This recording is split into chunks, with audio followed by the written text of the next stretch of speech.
நமக்கு பக்தியும் ஞானமும் என்ற தலைப்பிலே நமக்கு நல்ல பல விளக்கங்களை அளிப்பதற்காக மதிப்பிற்கும் மரியாதைக்கும் உரிய உலக சமுதாய சேவா சங்கத்தின் முதுநிலை பேராசிரியர் அருள்நிதி வேத சுப்பையா ஐயா அவர்கள் நம்முடைய ஆழியார் இணையவழி இணைப்பிலே இணைந்துள்ளார்கள். ஐயா அவர்களின் சிந்தனையில் ஆழ்ந்து செல்வதற்கு முன்பாக ஐயா அவர்களை பற்றி ஒரு சிறிய அறிமுகம். மதிப்பிற்கும் மரியாதைக்கும் உரிய நமது உலக சமுதாய சேவா சங்கத்தின் முதுநிலை பேராசிரியர் அருள்நிதி வேத சுப்பையா ஐயா அவர்கள் கடந்த 42 ஆண்டுகளுக்கும் மேலாக நமது உலக சமுதாய சேவா சங்கத்தில் தங்களை இணைத்துக் கொண்டு சிறப்பாக மனவளக்கலை தொண்டினை ஆற்றி வருகின்றார்கள். நமது விஷன் கல்வியில் MA முடித்துள்ளார்கள். ஐயா அவர்கள் பாரம்பரிய யோகாவில் கலையிலும் மனவளக்கலை யோகாவிலும் முதுகலை பட்டம் பெற்று சிறப்புக்குரியவர்கள். உலக சமுதாய சேவா சங்கத்தின் நிர்வாக குழு மற்றும் ஆலோசனை குழு உறுப்பினராக இருந்து சிறப்பாக சேவையாற்றி வருகின்றார்கள். மேலும் நமது விஷன் கல்வி பிரிவின் இணை இயக்குநராகவும் இருந்து வருகிறார்கள். தமிழ்நாடு அரசு இந்து அறநிலை துறையில் மண்டல தணிக்கை அலுவலராக பணியாற்றிய சிறப்புக்குரியவர்கள். ஐயா அவர்கள் உள்நாட்டிலும் வெளிநாட்டிலும் ஆசானர் தந்தை வேதாத்ரி மகரிஷி அவர்களின் வழியில் ஆன்மீக அறிவு விளக்கு ஏற்றும் யோக கலையை அனைவருக்கும் பயிற்றுவித்து வரும் அருட்தொண்டராக தொண்டாற்றி வரும் பெருமைக்குரியவர்கள். சென்ற 2020ஆம் ஆண்டு முதல் பல இணையவழி வாயிலாக மனவளக்கலை ஆன்மீக சிறப்பு சிந்தனை ஆற்றி தொண்டாற்றி வருகின்றார்கள். இலவச நலவாழ்வு ஆலோசகராக இருந்து மக்களுக்கு நல்ல முறையில் குரு சேவை செய்து வருகின்றார்கள். இத்தகைய பல்வேறு சிறப்புகள் வாய்ந்த ஐயா அவர்களை பக்தியும் ஞானமும் என்ற தலைப்பிலே நமக்கு நல்ல பல விளக்கங்களை அளிக்குமாறு உங்கள் அனைவரின் சார்பாக ஐயா அவர்களை வாழ்க வளமுடன் என்று வாழ்த்தி வணங்கி வரவேற்கிறோம். வாழ்க வளமுடன் ஐயா, வாழ்க வளமுடன். வாழ்க வையகம், வாழ்க வளமுடன். வாழ்க வேதாத்திரியம், குருவே துணை. அன்பார்ந்த சிந்தனையாளர்களே, உங்கள் அனைவரையும் பெருமதிப்போடு வணங்கி வாழ்த்தி வரவேற்று இந்த நிகழ்ச்சியை சிறப்பாக நடத்தி கொண்டிருக்கின்ற உலக சமுதாய சேவா சங்கத்தினுடைய இணையவழித்துறை பொறுப்பாளர்களுக்கும் இந்த நிகழ்ச்சியை நடத்தி கொண்டிருக்கின்ற பேராசிரியர் காயத்ரி அம்மா அவர்களுக்கும் எனது அன்பு கலந்த வணக்கத்தையும் வாழ்த்துக்களையும் தெரிவித்து எனது உரையை தொடங்குகிறேன். நான் கொஞ்ச நேரம்தான் உரையாற்றலான்னு நினைக்கிறேன். அதுக்கப்புறம் உங்களுடைய கேள்விகளுக்கு பதில் சொன்னா உங்களுக்கு பயனுள்ளதா இருக்கும் என்று நினைக்கிறேன். அதனால என்னுடைய தொடங்குகிறேன். முதல்ல பக்தி ஞானம்ங்கிறது அது என்ன? பக்தின்னா என்ன, ஞானம்னா என்னன்றத சுருக்கமா சொல்லு. கடவுள் பக்தி, இறை பக்தி, மெய்ப்பொருள் பக்தி அப்படின்னு சொல்றோம். இன்னொன்னு ஞானம், மெய்ப்பொருள் பற்றிய பக்தி என்றால் நம்பிக்கை. ஞானம்னா தெளிவு, விளக்கம். பக்தி நெறி வாழ்வு, ஞான நெறி வாழ்வுன்னு சொல்லுவாங்க. இதை எல்லாரும் வாழ்றோம். எப்படி வாழுகிறோம்? வாழ்க்கையில என்ன செய்கிறோம், எப்படி வாழ்றோம் முதல்ல பாருங்களேன். நம்முடைய வாழ்க்கையில நம்ம செய்யக்கூடிய கடமைகள், வாழ்நாள் முழுவதும் நம்ம என்ன செய்யறோம், அந்த கடமைகளை நம்ம சரியா செய்யணும். செஞ்சா, நம்முடைய கடமைகளை செய்தால் நாம் எப்படி வாழணும்னு நினைக்கிறோமோ அப்படி வாழலாம் என்று பெரியவங்க எல்லாம் சொல்லி இருக்கிறாங்க. வேதாத்ரி மகரிஷியும் அதான் சொல்லி இருக்கிறாங்க. இப்ப நானும் அதுதான் சொல்றேன். எல்லாரும் எப்படி வாழணும்னு நினைக்கிறோம், ரொம்ப சாதாரணமா திங்க் பண்ணணும். ஒரே வார்த்தை, துன்பம் இல்லாமல், துன்பம் இல்லாத வாழ்க்கை. அப்போ இந்த வாழ்க்கையில நம்ம என்ன கண்டு இது வரைக்கும் பெற்ற அனுபவம் என்ன? ஒண்ணு இன்பம், ஒண்ணு துன்பம். இது புரிஞ்சுட்டீங்களா? வாழ்க்கை என்பது ஒரு வியாபாரம்னு சொல்லுவாங்க மகிழ்ச்சி. எண்ணம் செயல், எண்ணம் செயல், எண்ணம் செயல், இதுதான் வாழ்க்கை. ஒரு செயலை செய்வதற்கு மனம் இயங்குகிறது பாருங்க, அந்த மன இயக்கம் தான் எண்ணமே. அப்ப இதை வினைன்னு சொல்றோம். எண்ணமும் செயலும் வினை, ஆக்ஷன். இந்த வினைக்கு ஒரு விளைவு வருகிறது. வாழ்நாள் முழுக்க இப்ப என்ன செய்யறோம்னா விளைவு. என்ன விளைவு? இப்போ விழுத்திருக்கிற காலத்துலதான் எண்ணம், அப்பதான் செயலே நடக்குது. நம்ம காலையில 5 மணிக்கு எழுந்திருக்கிறீங்க, இரவு 10 மணிக்கு உறங்க போகிறோம். சாதாரண சிம்பிளா புரிஞ்சுக்கங்க. எண்ணுகிறோம், செயல் செய்கிறோம். இப்ப காலையில எழுந்த உடனே நமக்கு அங்க ஒரு தேவை உணர்வுகள் வருகிறது. உணர்வு, உடல் கழிவுகளை வெளியேற்றும் என்ற ஒரு உணர்வு வருது இல்லையா? உடனே கழிவறைக்கு போறோம், மலம் மூத்திரம் எல்லாம் வெளியேற்றுறோம், முகத்தை கழுவுறோம், கண்ணை கழுவுறோம், காதை கழுவுறோம், மூக்க கழுவுறோம், தோலை கழுவுறோம். இதெல்லாம் அது ஒரு ஒரு பொருந்தாத உணர்வாக இருக்கிறது நமக்கு. அது ஒரு துன்ப உணர்வு என்றே சொல்லலாம். புரியுதுங்களா? இந்த துன்ப உணர்வு வருது, அது இயற்கையிலே அதை ஒரு தேவை உணர்வுன்னு சொல்லலாம். அந்த உணர்வு இருந்தாதான் நீங்க அந்த துன்ப உணர்வை போக்குவீங்க. அதாவது மகரிஷி சொல்றாங்க, இது இயற்கையிலே வரக்கூடிய ஒரு துன்பம் தான். பசி, தாகம், தட்பவெட்ப ஏற்றத்தாழ்வு, உடல் கழிவு பொருள் உந்து வேகம். புரியுதா? அப்போ இப்ப கழிவு பொருளை உந்து வேகம், அது ஒரு துன்பமா இருக்குது. கழிவு தேங்கி இருந்ததுன்னா அதானே குளிக்கிறீங்க. குளிக்கலன்னா என்னமோ மாதிரி இருக்குது. பல் விளக்கல, முகம் கழுவுல, மூக்கு கண்ணு எல்லாம் கழுவுறோம்ல, கழுவி மலம் மூத்திரம் அது உள்ள இருந்துகிட்டு இருந்ததுன்னா அவங்களுக்கு ஒரு துன்பமா இருக்கு. உறுத்தல். புரியுதுங்களா? இந்த துன்ப உணர்வு அது வாழ்நாள்ல இருக்கும். அந்த துன்பத்தை போக்கணும். சரியா? இதுக்காக என்ன செய்யறோம்? இப்போ கழிவறைக்கு போறோம், குளியலறைக்கு போறோம், எல்லாம் சுத்தம் பண்றோம். அப்புறம் என்ன பண்றோம்? குளிர், வெப்பநிலை இதை பராமரிக்கணும். எப்பவுமே ஆடை, உறைவிடம் இதை பயன்படுத்துறோம். சரிங்களா? அப்போ தட்பவெட்ப நிலைய அது கொஞ்சம் கூடி குறைஞ்சி போச்சுன்னா அதுவே ஒரு துன்ப உணர்வாக இருக்கிறது. இது வாழ்க்கையில வரக்கூடிய அப்ப அந்த துன்பத்தை போக்கிட்டீங்கன்னா என்ன இல்ல, அமைதி. இதான் புரியுதா உங்களுக்கு? அப்புறம் இன்னொரு துன்பம் இருக்குது அறிவுக்கு. இந்த உலக இன்பங்களை அனுபவிக்கணுங்கிற ஒரு ஆசை வருது, விருப்பம் வருதா இல்லையா? நீங்க இது எதுக்கு வாழ்றீங்க? புரியுதா? இப்போ பசி வருது, சாப்பிடுறீங்க, அது ஒரு தேவை உணர்வு. அந்த பசிங்கிற துன்பத்தை உணவு எடுத்துட்டீங்கன்னா, அது அந்த உடலுக்கு வேண்டிய உணவை எடுத்துக்கிட்டீங்கன்னா அது பசி அடங்குது. ஆனா அந்த தேவையை நிறைவு செய்யும் போது அந்த சுவையில நமக்கு ஒரு ஒரு சுகம். அந்த சுகையா அதை அனுபவிக்கிறோம் இல்ல, அதான் புலன் இன்பம். புரியுதுங்களா? அப்புறம் பாக்குறோம். புரியுதா? வாழ்நாள் முழுக்க இரவு போற தூங்க வர விட ஏதோ ஒரு காட்சியை பாக்குறோம். இந்த காட்சியை பார்க்கறதுல ஒரு இன்பம். ஒரு காட்சியை பார்க்குறீங்க, வர்ணம், வடிவம், அது உயிரினங்களை பார்க்குறீங்க, படங்களை பார்க்குறீங்க. இப்போ திரைப்படம் பார்க்குறோம், அதெல்லாம் எத்தனையோ காட்சிகளை பார்க்குறோம், ரசிக்கிறோம் அல்லவா? அந்த அங்க ஒருத்தர் நடனம் ஆடுறாங்க, அதை பார்த்து ரசிக்கிறீங்க, பார்த்து ரசிக்கிறீங்க. அங்க இசை கேட்குது, எத்தனையோ ஓசைகள் கேட்குது. ஆனா அந்த இசைன்னு வந்த உடனே எல்லாருக்குமே இசைக்கு ஒரு ஆசை. அழகை ரசிக்கணும், இது ஓசையை ரசிக்கணும். இது ஆசை இருக்கா இல்லையா? அந்த விருப்பத்தோட தானே வந்திருக்கிறோம்.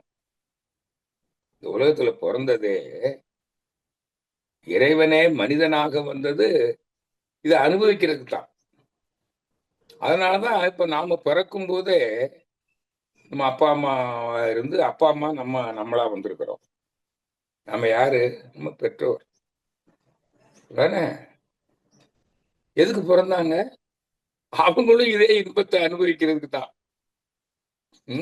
அந்த உடல்ல அனுபவிச்சாங்க. இந்த உடல் ஒரு நாள் என்ன ஆயிருங்க? இந்த உலக இன்பம் அனுபவிக்கிறதுக்கு பயன்படாது, வயதாயிடும், ஓல்டு.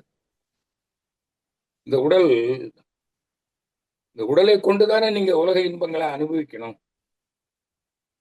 வயசாயிரும் ஒரு காலத்துல, உடம்புல உயிர் சக்தி குறைஞ்சு போயிடும் இல்லைங்களா? அப்போ கண்ணு கூட பார்க்காது, பார்க்கும் திறனை இழந்துரும். மூக்குக்கு வாசனை உணர்வு இழந்துரும்.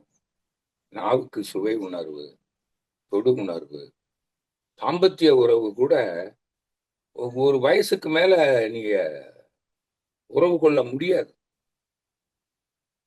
அப்போ வயது, அந்த ஓல்ட் ஏஜ்ன்னு சொல்றோம், முதுமை, முதுமை பருவம். அப்ப அதுக்கப்புறம் அனுபவிக்க முடியாது இல்ல. அதனாலதான் நம்ம அறிவு என்ன பண்ணுது? இறைவன், இறைவன் தானே இங்க அறிவாக இருக்கிறான். இறைவன் தானே வந்திருக்கிறான் மனிதனா. அந்த இறைவனுடைய அறிவு எங்க இருக்குது? நம்ம பெற்றோருடைய உயிருக்குள்ள இருக்கு, ஜீவகாந்தத்துக்குள்ள. புரியுது இல்லைங்க? அந்த அறிவு இருக்கு இல்லையா எங்க எல்லாருக்கும்? அறிவு தானே தெய்வம். இது எல்லாருக்கும் புரியுது. இப்ப நான் பேசுறது மனவள கலைஞர்களுக்கு பேசுறேன், இல்ல எல்லாருக்குமே புரியும். அறிவுன்னு ஒண்ணு இருக்குதா இல்லையா? அது உயிருக்குள்ள இருக்கு. பாருங்க, நம்ம அப்பா அம்மாவுடைய உடம்புல இருந்த உயிர் தான் அவங்களுடைய கருவை இந்த உடலாக கட்டி இருக்குது. அப்ப இந்த உடலை கட்டணும்னா அதுக்கு ஒரு அறிவு வேணும்ல, இயக்கத்தை ஒழுங்குபடுத்திருக்குதுல்ல. ஒரு civil engineering, mechanical engineering, electrical engineering, chemical engineering, electronic and computer engineering, இத்தனை அறிவும் நம்ம அப்பா அம்மா ஜீவகாந்தத்துக்கு இருந்திருக்கு. அதைத்தானங்க கடவுளுங்கிறோம். நான் மதுரை சொல்றாரு, எல்லாருக்குமே தெரியும். அண்டத்தில் கடவுளாய் கருதப்படுபவன் பிண்டத்தில் உயிர் என பேசப்படுகின்றான். உயிர், அதத்தான் அது நானே சத்தியம், நானே சீவன் என்று இயேசு பிரான் சொல்லுவார். சத்தியம்னா மெய்ப்பொருள். அதான் இப்ப மெய்ஞானம். புரியுதா? மெய்ப்பொருள்னா அதான் தெய்வம், அதான் கடவுள். எப்பொருள் எத்தன்மை தாயினும் அப்பொருள் மெய்ப்பொருள் காண்பது அறிவு. அந்த மெய்ப்பொருள் தான் அறிவு, அதுதான் நான் அப்படின்னு தெரிஞ்சுக்கிட்டா அதான் ஞானம். இதான் ஞானம், ஞான மார்க்கம். ஞானம்னா என்னன்னா தன்னை அறிதல். தன்னை அறிந்தவன் தத்துவ ஞானி. அதுவே நானாக இருக்கிறேன், அதுவே நீயாக இருக்கிறாய் என்பதை உணர்ந்து கொண்டவன் தத்துவ ஞானி. இப்ப புரியுதா ஞானம்? இப்ப நம்ம பக்தி அப்புறம் வருவோம், பக்தி அப்புறம் வரும். பக்தின்னா கடவுளை நம்புறவன். புரியுது? ஒரே வார்த்தை முடிச்சிருக்கீங்களா? அவனுக்கு கடவுள் எதுன்னு தெரியாது. இப்ப நீங்க எல்லாமே மனவள கலைஞர்கள்னு நினைக்கிறேன். அத்தனை பேருமே பொதுமக்கள் யாரா இருக்காங்களான்னு தெரியல. 164 பேர் இருக்கிறீங்க. உங்களுக்கு எல்லாம் தெரியும்ல, கடவுளை அறியறதுக்கு தானே வந்தீங்க. தெய்வம்னு ஒண்ணு இருக்குல்ல, புரியுதா? ஆனா இதுக்கு முன்னாடி நீங்க தெய்வத்தை நம்புனீங்க, கடவுள் நம்பிக்கை இருந்தது. இங்க வந்த பிறகுதான் எது கடவுள்னு தெரிஞ்சுக்கிறீங்க. அதான் ஆன்மீக அறிவு, மெய்ஞானம், மெய்ப்பொருள் அறிவு. புரியுதுல்ல? அப்போ அந்த கடவுள் ஒண்ணு இருக்குங்கிறத நம்புறவனுக்கு பேர் தான் பக்தன். நம்பி வாழ்வது. எப்படி வாழ்வதுன்னு பாருங்களேன். நீ நல்லதை செய்து வாழ வேண்டும். ஏன்னா அந்த கடவுளுடைய வேலை என்ன? எனக்கு என்ன சொல்லி வச்சாங்க தெரியுங்களா உங்களுக்கு எல்லாம்? எனக்கும் சொல்லி வச்சாங்க. தெய்வம்னு ஒண்ணு இருக்கு, நீ நல்லதை செஞ்சா உனக்கும் நல்லதாய், ஊருக்கும் நல்லதாய். அதைத்தான் அன்பு. நீ உன்னையும் பிறரையும் நேசித்து அன்புள்ளவனாக வாழ்ந்தால் அந்த கடவுள் உன்னை காக்கும்,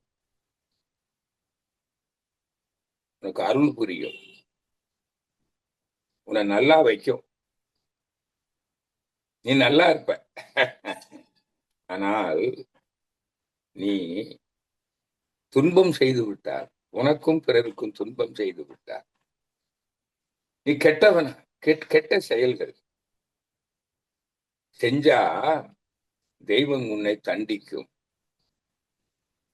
துன்பத்தை கொடுக்கும். எதுக்கு? திருந்துறதுக்கு.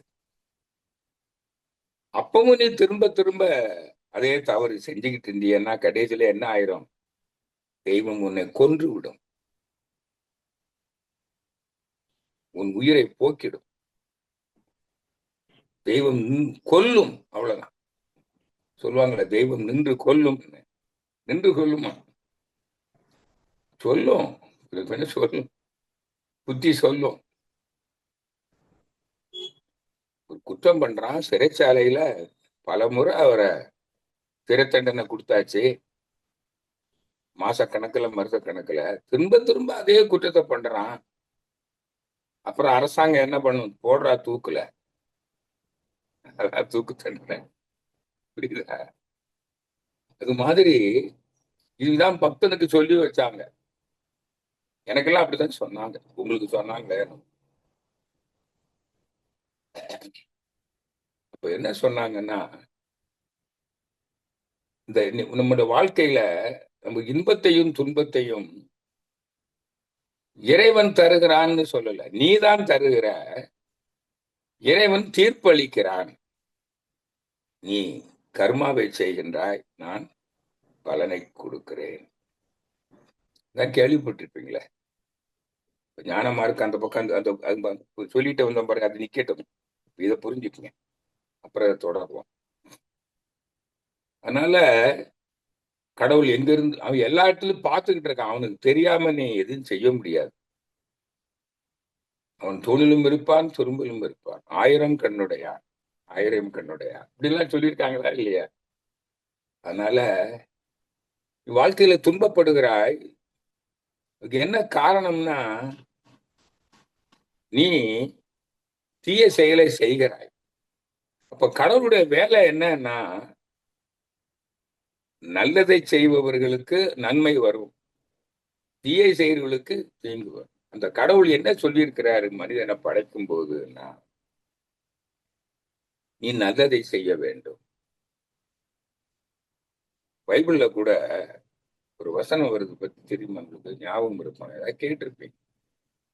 ஆதாம் ஏவாளை படைச்சு எத்தனையோ கோடி இன்பங்கள், ஏதேன்ஸ்ங்கிற ஒரு தோட்டம், ஒரு இன்ப சோலையை படைச்சு அவங்க ஆணையும் பெண்ணையும் படைக்கிறாராம். யாரு? பிதா. எதுக்கு? அனுபவி. ரெண்டு பேரும் சேர்ந்து இந்த நந்தவனத்துல ஒரு ஆண்டி 4-6 மாதம் குயவனை வேண்டின்னு சொல்றோம் பாருங்க, 10 மாசம் அது மாதிரி வந்துட்டோம். நீ நல்லா அனுபவிங்க, ஒருவருக்கொருவர் ஒரு மதித்து ஒத்து உதவி இந்த புலன் இன்பங்களை அனுபவிங்க. ஆனால் இந்த ஒரு மரத்தினுடைய கனியை மட்டும் புசிக்காதீர்கள். அப்படின்னா என்ன அர்த்தம்னா, தெய்வன் எதை செய்யக்கூடாது என்று சொல்லுகிறதோ அதை நீ செய்யக்கூடாது, அதாவது பொருள். அப்ப நீ நீ நீ கூடாததை செய்யக்கூடாது, என்ன செய்யணுமோ அதான் செய்யணும். அதான் நியமம், நியமிக்கப்பட்டு விட்டது. Do good. யாருக்கு? உனக்கும் பிறருக்கும். எல்லோருக்கும் நல்லதை நினை, நல்லதை செய். அப்படின்னா நீ நல்லதை செய்யறது, நல்லதை செய்யறதுனா என்ன அர்த்தம்? இப்ப நம்ம சொல்றோம் இல்லையா, இந்த உலக இன்பங்களை அனுபவிக்கிறோம், அதுல நல்லதை செய். சொல்லிட்டு பாத்தீங்களா, நல்லது. இப்ப காலையில எழுந்த உடனே இந்த உடலை சுத்தம் பண்றது நல்லது, குளிக்கிறது நல்லது, பல்லு விளக்குறது நல்லது, சாப்பிடுறது நல்லது. புரியுதா? அப்புறம் உடல் நீ உழைக்கணும், உழைக்கிறது நல்லது. ஏன்னா உழைக்கலன்னா ஜீரணம் ஆகாத உணவு. புரியுதுங்களா? இப்போ யாராவது சும்மா இருப்போமா? இப்போ காலையில எழுந்திருக்கிறோம், படுக்கையிலே படுத்திருக்கிறோம். இப்படியே வாழ்நாள் முழுக்க படுத்திருக்க விரும்புறீங்களா? அதான் வாழ்க்கை. உங்களால சும்மா இருக்க முடியாது. கையை காலை அசைப்பீங்க, கை எப்படியோ கையை காலை போட்டு கிடக்குமா? ஒரு குழந்தை கூட தவழ்ற வயசுல அது இன்னும் நடக்க முடியல. தவழ்ற வயசுதான். அது படுத்துதான் கிடக்குது. அது சும்மாவா கிடச்சிட்டு பாருங்க, கையை காலை ஆடிட்டே கிடக்கும். ஏன்? உடல் அசைவு இல்லைன்னா அது குடிச்ச பால் ஜீரணம் ஆகாது. புரியுதா? உழைப்பு சார். உடலை அசைக்கணும். இப்ப நம்ம எதுக்கெல்லாம் அசைக்கிறோம் உடலை? ஒண்ணு பொருள் ஈட்டுவதற்கு, தொழில் செய்து, இன்னொன்னு புலன் இன்பங்களை அனுபவிப்பு. இதுதான வாழ்க்கையே. நீங்க வேதாத்திரியத்தை நல்லா படிச்சீங்கன்னா தெரியும். ஒரு இடத்துல சொல்லுவார் மகரிஷி, மனித வாழ்க்கைங்கிறது என்னன்னு சொல்றாரு பாருங்க. பொருள் ஈட்டல், புலன் இன்பங்களை துய்த்தல், இதற்கு மேல் மனிதன் செய்வதற்கு ஒன்றுமே இல்லை. ஏனென்றால் விலங்கிலிருந்து மனிதனாக வந்தானே இறைவன், எதுக்கு வந்தான்? பொருள் ஈட்டி புலன் இன்பங்களை துய்க்க. அதற்கு ஏற்ற உருவ சிறப்பு, அறிவு சிறப்பு. புரியுதா? மனிதனுடைய கையே பொருட்களை உற்பத்தி பண்ணும், விவசாயம் பண்ணும், பொருட்களை உற்பத்தி பண்ணும், வியாபாரம் பண்ணும், நிர்வாகம். இந்த தொழில் அறிவு, அதற்கேற்ற ஒரு மூளைத்திறன், அறிவு நுட்பம், அதற்கேற்ற உருவ அமைப்பு, புலன் இன்பங்களை ரசிக்கணும். விலங்கு அது பொருள் உறவுலையோ பால் உறவுலையோ ரசிக்காது. அது ஒரு உணர்வு, அவ்வளவுதான். அது உணவுக்காக அது இனச்சேர்க்கை ஈடுபடுது. எதுக்கு? அது ஒரு துன்ப உணர்வு. அது கழிவு பொருள். வித்து கழிவு வெளியேறுது. அது வெளியேறும் போது அதுக்கு அதுக்கு அது துன்பத்திலிருந்து ஒரு ரிலீஃப், அவ்வளவு. அப்ப உடனே அமைதி வந்துருது. ஆனா மனிதன் அப்படி இல்லை. இதை வெளியேற்றும் போது ரசிக்கிறான், பார்க்கும்போது ரசிக்கிறான். ஒரு விலங்கு ஒரு அழகான மலரை பார்க்குது, அது ரசிக்காது. வண்டு அந்த மலரை பார்த்து அது அங்க தேன் இருக்குன்னு வருது. அதுக்கு அடையாளம், சிக்னல். இதுக்குதான் வந்திருக்கு. அந்த அழகை ரசிக்காது. புரியுதுங்களா? முதல்ல இதை புரிஞ்சுக்கணும். மாதிரி சொல்லுவாங்க, இந்த உலக இரும்புடைய ரசிக்க பிறந்தது.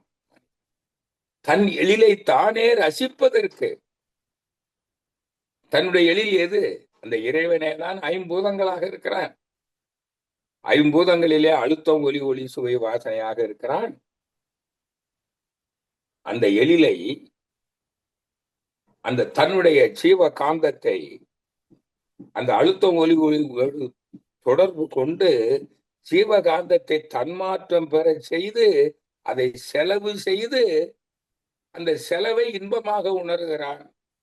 ரசிக்கும் போது, உணரும் போது செலவுதான், ஆனா ரசிக்கும் போதுதான் அது உனக்கு இன்பமா இருக்கு. புரியுதா? அப்படிதான் சொல்றோம். அப்போ நம்ம இன்பத்தை எப்படி அனுபவிக்கிறோம்ன்றத ஒரு சித்தர் சொல்றாரு, உங்களுக்கு நினைவு இருக்கலாம். ஒரு நாய் காய்ந்து போன எலும்ப வாயில வச்சு கடிக்குது. இந்த எலும்பு உடைஞ்ச பகுதி வாயில குத்தி ரத்தம் வருது. அந்த எறும்பு என்ன நினைச்சு சாப்பிட்டுதான்? அந்த நாய் எலும்புல இருந்து வருதுன்னு. பைத்தியக்கார நாயே. அப்படிதான் நிறைய பேர் இருக்கிறான். இன்பம் பொருள்ல இருந்து வருதுன்னு அந்த பொருளையே தேடுறான். எவ்வளவு பொருள் இருந்தாலும் இன்னும் வேணும், இன்னும் வேணும், இன்னும் வேணும். அட என்ன பண்ண போற நீ? எத்தனை பொருள் உனக்கு இருந்தாலும் அந்த பொருளோட நீ உறவு கொள்றதுக்கு உடைய ஜீவகாந்தத்தை செலவு பண்ணி தானே அனுபவிக்க போற. புரியுதா? அப்போ உனக்கு ஜீவகாந்தம் இருக்கணும். வயசாகி போச்சு, அல்லது நோய் நொடி, நோயில இருக்கிறீங்க, எத்தனையோ பொருள் இருக்கலாம். You cannot enjoy. ஏன்? ஜீவகாந்தம் செலவு பண்றதுக்கு இல்லையே. நோய் நீங்க ரசிப்பீங்களா? காய்ச்சல்ல படுத்திருக்கிறீங்க, அப்படியே விளங்குது. சாப்பிட்டு ரசிப்பீங்களா? பார்த்து ரசிப்பீங்களா? கேட்டு கண்ணை மூடிடுவீங்க. ஐயோ, அமைதியா படுக்க விடுங்க. ரசிப்பீங்களா? இதே மாதிரி வயசாகி போச்சு, சிவகாந்தம் இல்ல, உடல் இயக்கத்துக்கே போதவில்லை, அப்புறம் எங்க மன இயக்கத்துக்கு? புரியுதா?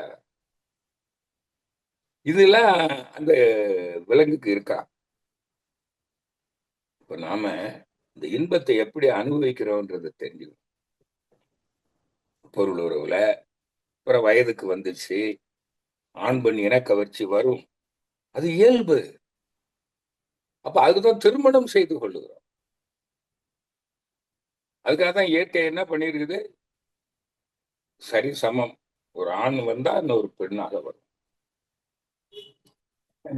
இப்போ ஒருவனுக்கு ஒருத்தி, புரியுதுங்களா? இல்ல வாழ்க்கை துணையை இழந்துட்டோம், அது வேற திருமணம் பண்ணிக்கலாம். திருமணத்துக்கு மட்டும், தாம்பத்திய உறவுக்கு மட்டுமா துணை வேணும்னு நினைக்கிறீங்க? துணை இல்லாம மனிதன் வாழவே முடியாது. அதுவும் பெண் துணை. ஆணுக்கு பெண் வேணும், பெண்ணுக்கும் பெண் துணை தான் வேணும் கடைசி காலம் வரையில. புரியுதுங்களா? கடைசியில ஒரு பெண் மரணப்படுக்கையில படுத்து கிடக்குறா, அன்னைக்கு கூட அவங்களுக்கு உதவுறதுக்கு ஒரு பெண்ணு தான் வேணும். ஆனாலும் செய்ய முடியாது. ஏன்னா அவனே வயசாகி கிடப்பானே. ஒருத்தர் செய்யணும், செய்யறத ஒரு பெண்ணு தான் செய்யணும். அவங்களுக்கு உடல் கழிவுகள்லாம் சுத்தம் பண்றோம்னு வைங்களேன், இந்த பெண்மை அந்த இருக்கு. அதனாலதான் பெண்ணும் பெண் துணையால தான் வாழ்றோம். இருந்தாலும் ஆணுக்கு பெண், பெண்ணுக்கு ஆண், வாழ்நாள் முழுக்க துணை வேண்டும். புரியுதா? கணவனோட வாழணும், மனைவியோட வாழணும். கணவன் மனைவியை இழந்துட்டோம்னா வயசான காலத்துல சீக்கிரமா போயிடுறது நல்லது. இல்லைன்னா அன்னைக்கே போறது ரொம்ப நல்லது. நிறைய பேர் போயிடுறாங்க அப்படி. 2 பேரும் வயசாகி போச்சு, 2 பேரும் இனிமே வாழ வேண்டியது இல்லை, எல்லாம் மக்களுக்கு உதவியாச்சு, நல்லபடியா வாழ்ந்துட்டோம், மன நிறைவு, இதுக்கு மேல இந்த உடல் நமக்கு தேவையில்லை. இது இருந்தா, இதுக்கு மேல இருந்தா அதே நமக்கு சங்கடம், கஷ்டமா இருக்கு. மாதிரி சொல்லுவாரு, பொத்தான உடம்பை சுமந்துக்கிட்டு அலையிறேன்னுட்டு. அன்னைக்கு விட்டுருவோம். புரியுதுங்களா? இந்த அன்னைக்கு கணவன் மனைவி 2 பேரும் சேர்ந்து போயிட்டோம்னா ரொம்ப நல்லது. இவ்வளவுதாங்க வாழ்க்கையே. சொல்லும். நீங்க வாழ்நாள் முழுக்க என்ன பண்றீங்க சொல்லுங்க? புலன் இன்பங்களை அனுபவிக்கிறோம். இயற்கை தேவைகளை நிறைவு செய்யும் போது அதுல ஒரு இன்பம். அதான் உடல் நலத்தோட வாழ்றீங்க. பசி தாகம் அதை நிறைவேற்றுறீங்க. தட்பவெட்ப ஏற்றத்தாழ்வு, உடல் கழிவு பொருள் இதெல்லாம் சரி பண்ணிட்டீங்கன்னா உடம்புல என்ன இருக்குங்க? ஆரோக்கியம் இருக்கும், உடல் நலம், உயிர், உடம்புக்கு வேண்டிய உயிர் வந்துடும். உணவு தானே உயிரா மாறுது. அப்ப உணவு, உடை, உறவிடம், இந்த 3 தேவை. அதான் தேவை 3: பசி தாகம் தட்பவெட்ப நிலை ஏற்றத்தாழ்வு உடல் கழிவு பொருள் உந்து வேகம். இந்த 3ஐயும் நிறைவு செஞ்சிட்டீங்கன்னா உடல்ல உயிர் சத்து சரியா இருக்கும். இதான் உடல் நலம், இதான் சர்வைவல். புரியுதா? இப்ப நம்ம வாழ்நாள் முழுக்க என்ன செய்யறோம் சொல்லுங்களேன்? நாள்தோறும் என்ன செய்யறோம்? இது ஒண்ணுதான். ஒண்ணு. அப்போ உடலை பேணுதல், ஓம்பல். திருமூலர் சொல்வார், உடல் ஓம்பல். உடம்பை முன்னம் இழுக்கென்றிருந்தேன், உடம்பினுக்குள்ளே ஒரு பொருள் கண்டேன், உடம்புலே உத்தமன் கோயில் கொண்டான் என்று உடம்பினை யான் இருந்து ஓம்புகின்றேனே. அதான் மெய் ஞானம். புரியுதா? இப்போ ஞானம், ஞான மார்க்கம். அந்த மெய்ப்பொருளே தான் என் உடல்ல வாழுது. அப்ப என் உடலா அது மெய்ப்பொருள் உடலா? மெய்ப்பொருள் உடல் தான். நான் யாரு? நானும் நான் தான், மனமும் நான் தான். அப்ப நான் வாழும் இந்த உடலை நான் தானே பராமரிக்கணும். புரியுதா? புரியுது. ஒரு மோட்டார் வாகனம் வாங்குறோம் நம்ம பயன்பாட்டுக்கு, அதை நல்ல விதமா பயன்படுத்தணும். 15 வருஷம் கேரண்டி கொடுத்துருக்குறாங்க. அப்ப 15 வருஷத்துக்கு எப்படி இயக்கணும், எப்படி பராமரிக்கணுங்கிற ஒரு அறிவையும் அந்த மேனுஃபேக்சரர் ஆபரேஷன் மெயின்டெனன்ஸ் மேனுவல்னு ஒண்ணு போட்டு கையில கொடுத்துட்டாரு. அதை படிச்சு பார்த்து சரியா இயக்குறவங்களுக்கு 15 வருஷத்துக்கு வருது. இப்ப நான் கூட இப்போ வச்சிருக்கிற காரு 12 வருஷமா 13 வருஷம் ஆச்சு. நல்லா ஓடிட்டு இருக்குது. ஏன்னா அது எப்படி இயக்கணும், எப்படி பராமரிக்கணுங்கிறத நான் அது கரெக்டா செய்யறேன். பெட்ரோல் இப்ப பாக்குறோம், யார் இருக்குதா, சத்தம் வருதா, மேடு பள்ளம் பார்த்து ஓட்டுறோம், கியர் எப்படி போடணும், 5000 கிலோமீட்டருக்கு ஒரு தூரம் போய் சர்வீஸ் பண்றோம், கம்பெனி சர்வீஸ். ஏங்க இது மாதிரி இந்த உடலை கட்டினது யாரு? இறைவன் தானே. அப்ப அதை எப்படி இயக்கணும், பராமரிக்கணுங்கிற அறிவு யாருக்கு தெரியும்? இறைவனுக்கு தானே தெரியும். நமக்கு டெலிவரி கொடுத்த போது நம்ம அம்மா டெலிவரி வந்தோம். அப்ப நம்ம கூட ஏதாவது ஆபரேஷன் மெயின்டெனன்ஸ் மேனுவல் கூட டெலிவரி ஆச்சா? யாருக்காவது ஆச்சா? ஒருத்தருக்கு ஆகல. அப்ப இதை எப்படி தெரிஞ்சுக்கிறது? அதுதான் இறைவனிடம் இருந்து நீ தெரிஞ்சுக்கணும். அதுக்கு தாங்க தவம், மெய்ப்பொருள். அதுவானால் அதுவே சொல்லும். இதெல்லாம் பேச போறேன் இன்னைக்கு. இங்க தவம் பண்றீங்கல்ல, எத்தனை பேருக்கு சமாதி நிலை வந்திருக்குது அனுபவம் இதுவரையில? திருமூலர் சொல்றாரு, அவர் தானே இந்த தவமுறையை கொடுத்தவர் உலகத்துக்கே.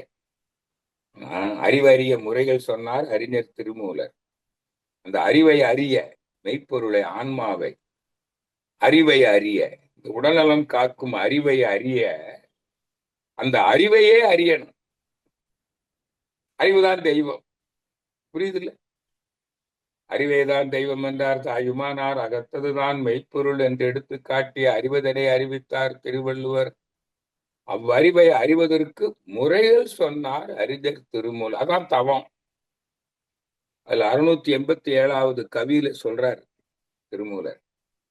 நான் இதை பலமுறை சொல்லி இருக்கிறேன். ஒண்ணும் இல்ல, கூகுள் போன் வச்சிருக்கீங்கல்ல, கூகுள்ல போய் திருமந்திரம் பாடல் 687ன்னு அடிங்க, வரும். இன்னும் திருமந்திரம் புக்கெல்லாம் வாங்க மாட்டேன். அது இருக்குதுங்க. நீ ஆக்கினை தீட்சை பெற்றதுல இருந்து ஒரே வருடம் அந்த மையத்துல அங்கேயே உயிரை நிறுத்தி வச்சிருந்தீங்கன்னா போதும், தானாக அந்த மெய்ப்பொருளை காணலாம் அப்படின்னு சொல்றாரு. மகிழ்ச்சி அதானே சொல்றாரு. இப்ப நம்ம மனவள கலைஞர்கள் எத்தனை வருஷம் ஆச்சு? இப்ப இன்னைக்கு இந்த இணைப்புல இருக்கிறவங்க நீங்க கொஞ்சம் சிந்தனை பண்ணுங்க. எத்தனை வருஷம் ஆச்சு நீங்க சமாதி நிலை அடைஞ்ச மெய்ஞானம் பெற்றுட்டீங்களா? மெய்ப்பொருளை அறிந்து விட்டீர்களா? இந்த அறிவுதான் தெய்வம் என்பது உங்களுக்கு உறுதி ஆயிடுச்சா? அஞ்சுவது துணிந்துரைப்போம், அறிவேதான் தெய்வம் சொல்லுவீங்களா? நான் சொல்றேன். மகிழ்ச்சியா தான் சொன்னார். அறிவு திருக்கோயில். அதான் மெய்ஞானம். இந்த மெய்ப்பொருள் தான் அறிவு. நான் என்பது அறிவு, சுத்த வெளி மெய்ப்பொருள். நல்லா கவனிங்க. நான் என்பது, நான் யார்? நான் என்பது அறிவு, அது சுத்த வெளி மெய்ப்பொருள். அதான் கடவுள். அப்ப நான் யார்? நான் கடவுள். உன்னையோ கடவுளையோ அறிய என்றால் ஒரு குறுக்கு வழி உண்டு. தன்னை அறிந்து அந்நிலை நிலைத்து வாழும் தனிக்கருவினை பரிவாய். அன்னை வயிற்றில் உடலாய் உயிராய் வந்த ஆதி கருவை புருவத்திடை உணர்த்த, பின்னே நீ அந்த நிலையில் நிலைக்க பேரறிவாய் அவரே நீ என்று உணர்வாய்.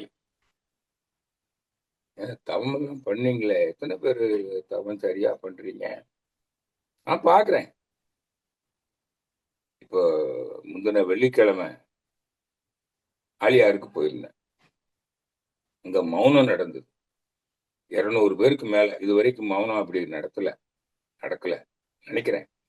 மகிழ்ச்சி காலத்துல நாங்கெல்லாம் மௌனம் இருந்திருக்கிறோம். நூத்துக்கணக்கான பேரு. நவம்பர் மாசம் முழுதும் மௌனம் நடக்கும். அங்க போய் பாக்குறேன், நிறைய பேர் உறங்கிக்கிட்டு இருக்காங்க. இல்ல, தவம் நடந்துகிட்டு இருக்குது. இது என்னது? உறங்குறதுக்காக வந்தீங்க? அங்க இருந்து நிறைய பேர் உறங்குறாங்க. இந்த ஆழ்நிலை தவம்னுட்டு சிலர் நடத்துவாங்க. அங்கேயும் நான் பார்த்திருக்கிறேன். சமயத்துல அவரும் உறங்கிடுவாருன்றதுனால அவரு பேசிக்கிட்டே இருப்பார். இந்த மௌனத்துல பேசலாமா? அமைதியா இருக்கணும். தவத்திற்கு ஒருவர் தனியா இருக்கணும். Pin drop silence. நீ பேசுறதை கேட்டுக்கிட்டு இருந்தீங்கன்னா மன அலை 14க்கு மேல போயிருமா? அதுக்கு பேர் தவமா? என்னங்க இப்படி தவம் பண்ணிக்கிட்டு இருந்தீங்கன்னா உங்களுக்கு என்னைக்கு மெய்ஞானம் வரும்? இன்னைக்கு முக்கியமான சப்ஜெக்ட் பேசுறேன், நல்லா புரிஞ்சுக்கணும். அப்போ இந்த இங்க வாழ்றது யாரு? இறைவன். அவன் தான் என்னவா இருக்கிறான்? மனமா இருக்கிறான். மனமாம் உயிர் உடல்களில். புரியுதுல? இறை வெளியே அந்த வெளிதான் சுத்த வெளி, அறிவு. தன்னிருக்க சூழ்ந்தெழுத்தும் ஆற்றல். இதன் திணிவு மடிப்பு விழ சுழலும் நுண்விண்ணாம் நிறைவெளியில் விண் சுழல நெருக்குகின்ற உரசல் நிலைவெளியில் எழுப்புகின்ற நேரலைகள் காந்தமா. மறைபொருளாம் காந்தம் தன் மாத்திரைகள் ஐவகை மலைக்காதீர் விண் கூட்டம் ஆபூதம் ஐந்துமா முறையாய் அக்காந்த அலை மனமாம் உயிர் உடல்களில். மனமாம் உயிர் உடல்களில் முறையாயின்னா ஐம்பூதங்கள் எங்கே முறையாக கூடியதோ அங்க இருக்கிற அப்ப என்ன ஆகும்? காந்தம் சிவகாந்தமாய். 5ல் 1 இல்லைன்னா அது பேரு வான்காந்தம். புரியுதுங்களா? இப்போ மரணம், உடலை விட்டு உயிர் போயிடுச்சு, அந்த நுண்ணுடல் உடலை விட்டு பிரிஞ்சிருச்சு. அப்ப மீதி என்ன இருக்கும்? நுண்ணுடல் இல்ல. அப்ப காற்று இருக்கும், நெருப்பு இருக்கும், நீர் இருக்கும், மண் இருக்கும். அதுக்கு பேரு வான்காந்தம். உணர்வு இல்லை, மனம் இல்லை. அப்போ மனமாக இருப்பது எது? எல்லாமே விண்ணும் காற்றும் நெருப்பும் நீரும் மண்ணும்